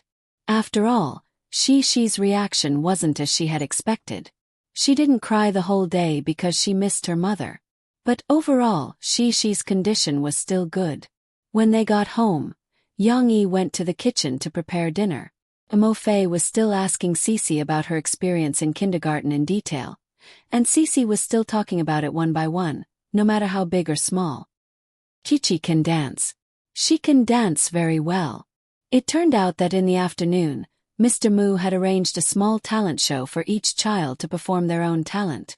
Of course, not every child was multi-talented. There were also many timid children who didn't know anything and stood in the middle at a loss. At this time, Mr. Mu would come up to smooth things over. He would encourage and guide them to work hard to show off their talents. He would even let them do a somersault on the ground. After that, he would call on the other children to applaud him. Although it was a little ridiculous, it had to be said that this encouragement made these children come out of their own small circle one by one. They were more confident in bravely showing off their talents in the future. Murphy asked curiously. Then Shi, what did you perform? I know a lot. She puffed out her chest and said proudly to her mother. But the teacher said that there was no piano, so she couldn't play the piano. She could only sing. Xinair also sang. She sang very loudly. What song did she sing? Murphy saw that the little girl had gone off topic again. She smiled and pulled the topic back. Can you show it to Mom again? Okay. She was the most eager to perform. She was full of energy to show her mother that she had been praised by the teacher. I'll do it like this. Mom, you sit here. Everyone has to sit in a circle. The little girl was very good at acting. She pulled Murphy to sit down and then took her big bear cub, dolls, and even the pillows on the sofa to act as an audience. Okay, that's fine. Just pretend that there are so many children around. If Murphy hadn't stopped the little girl, she would have put up more than 30 dolls. Then I'll start singing. The little girl stood in the middle of the circle. Of course, she had forgotten how nervous she was at that time. Like a real singer, she began to sing. Let it go, can't hold it back anymore. Shishi's voice wasn't as loud as Lon Xian's, but it was crisp and textured. It was delicate and strong, and it was very distinguishable. Moreover, Shishi's singing was very accurate. This English song was not worse than the original sound of the movie. It was full of tender feeling and sounded very good. Murphy had heard this melody before. It was also sung by the little girl, but she was busy with her comeback album at that time and didn't pay attention to it. Now she was listening attentively. However, Sisi stopped after singing it twice. Why don't you sing? Finish singing. Murphy said excitedly. She wanted to see if her daughter could really finish singing an English song. I can't sing. I can't remember that much. The little girl pouted and said, Papa is amazing. Papa can sing a lot. He sings very well. Yang-yi. He sang this song to his daughter. And it was an English song. A question flashed in Murphy's mind that she should have noticed a few months ago. You're tuning in to the Whispers of Romance YouTube channel. Don't forget to subscribe and join us on this journey to catch the most captivating stories.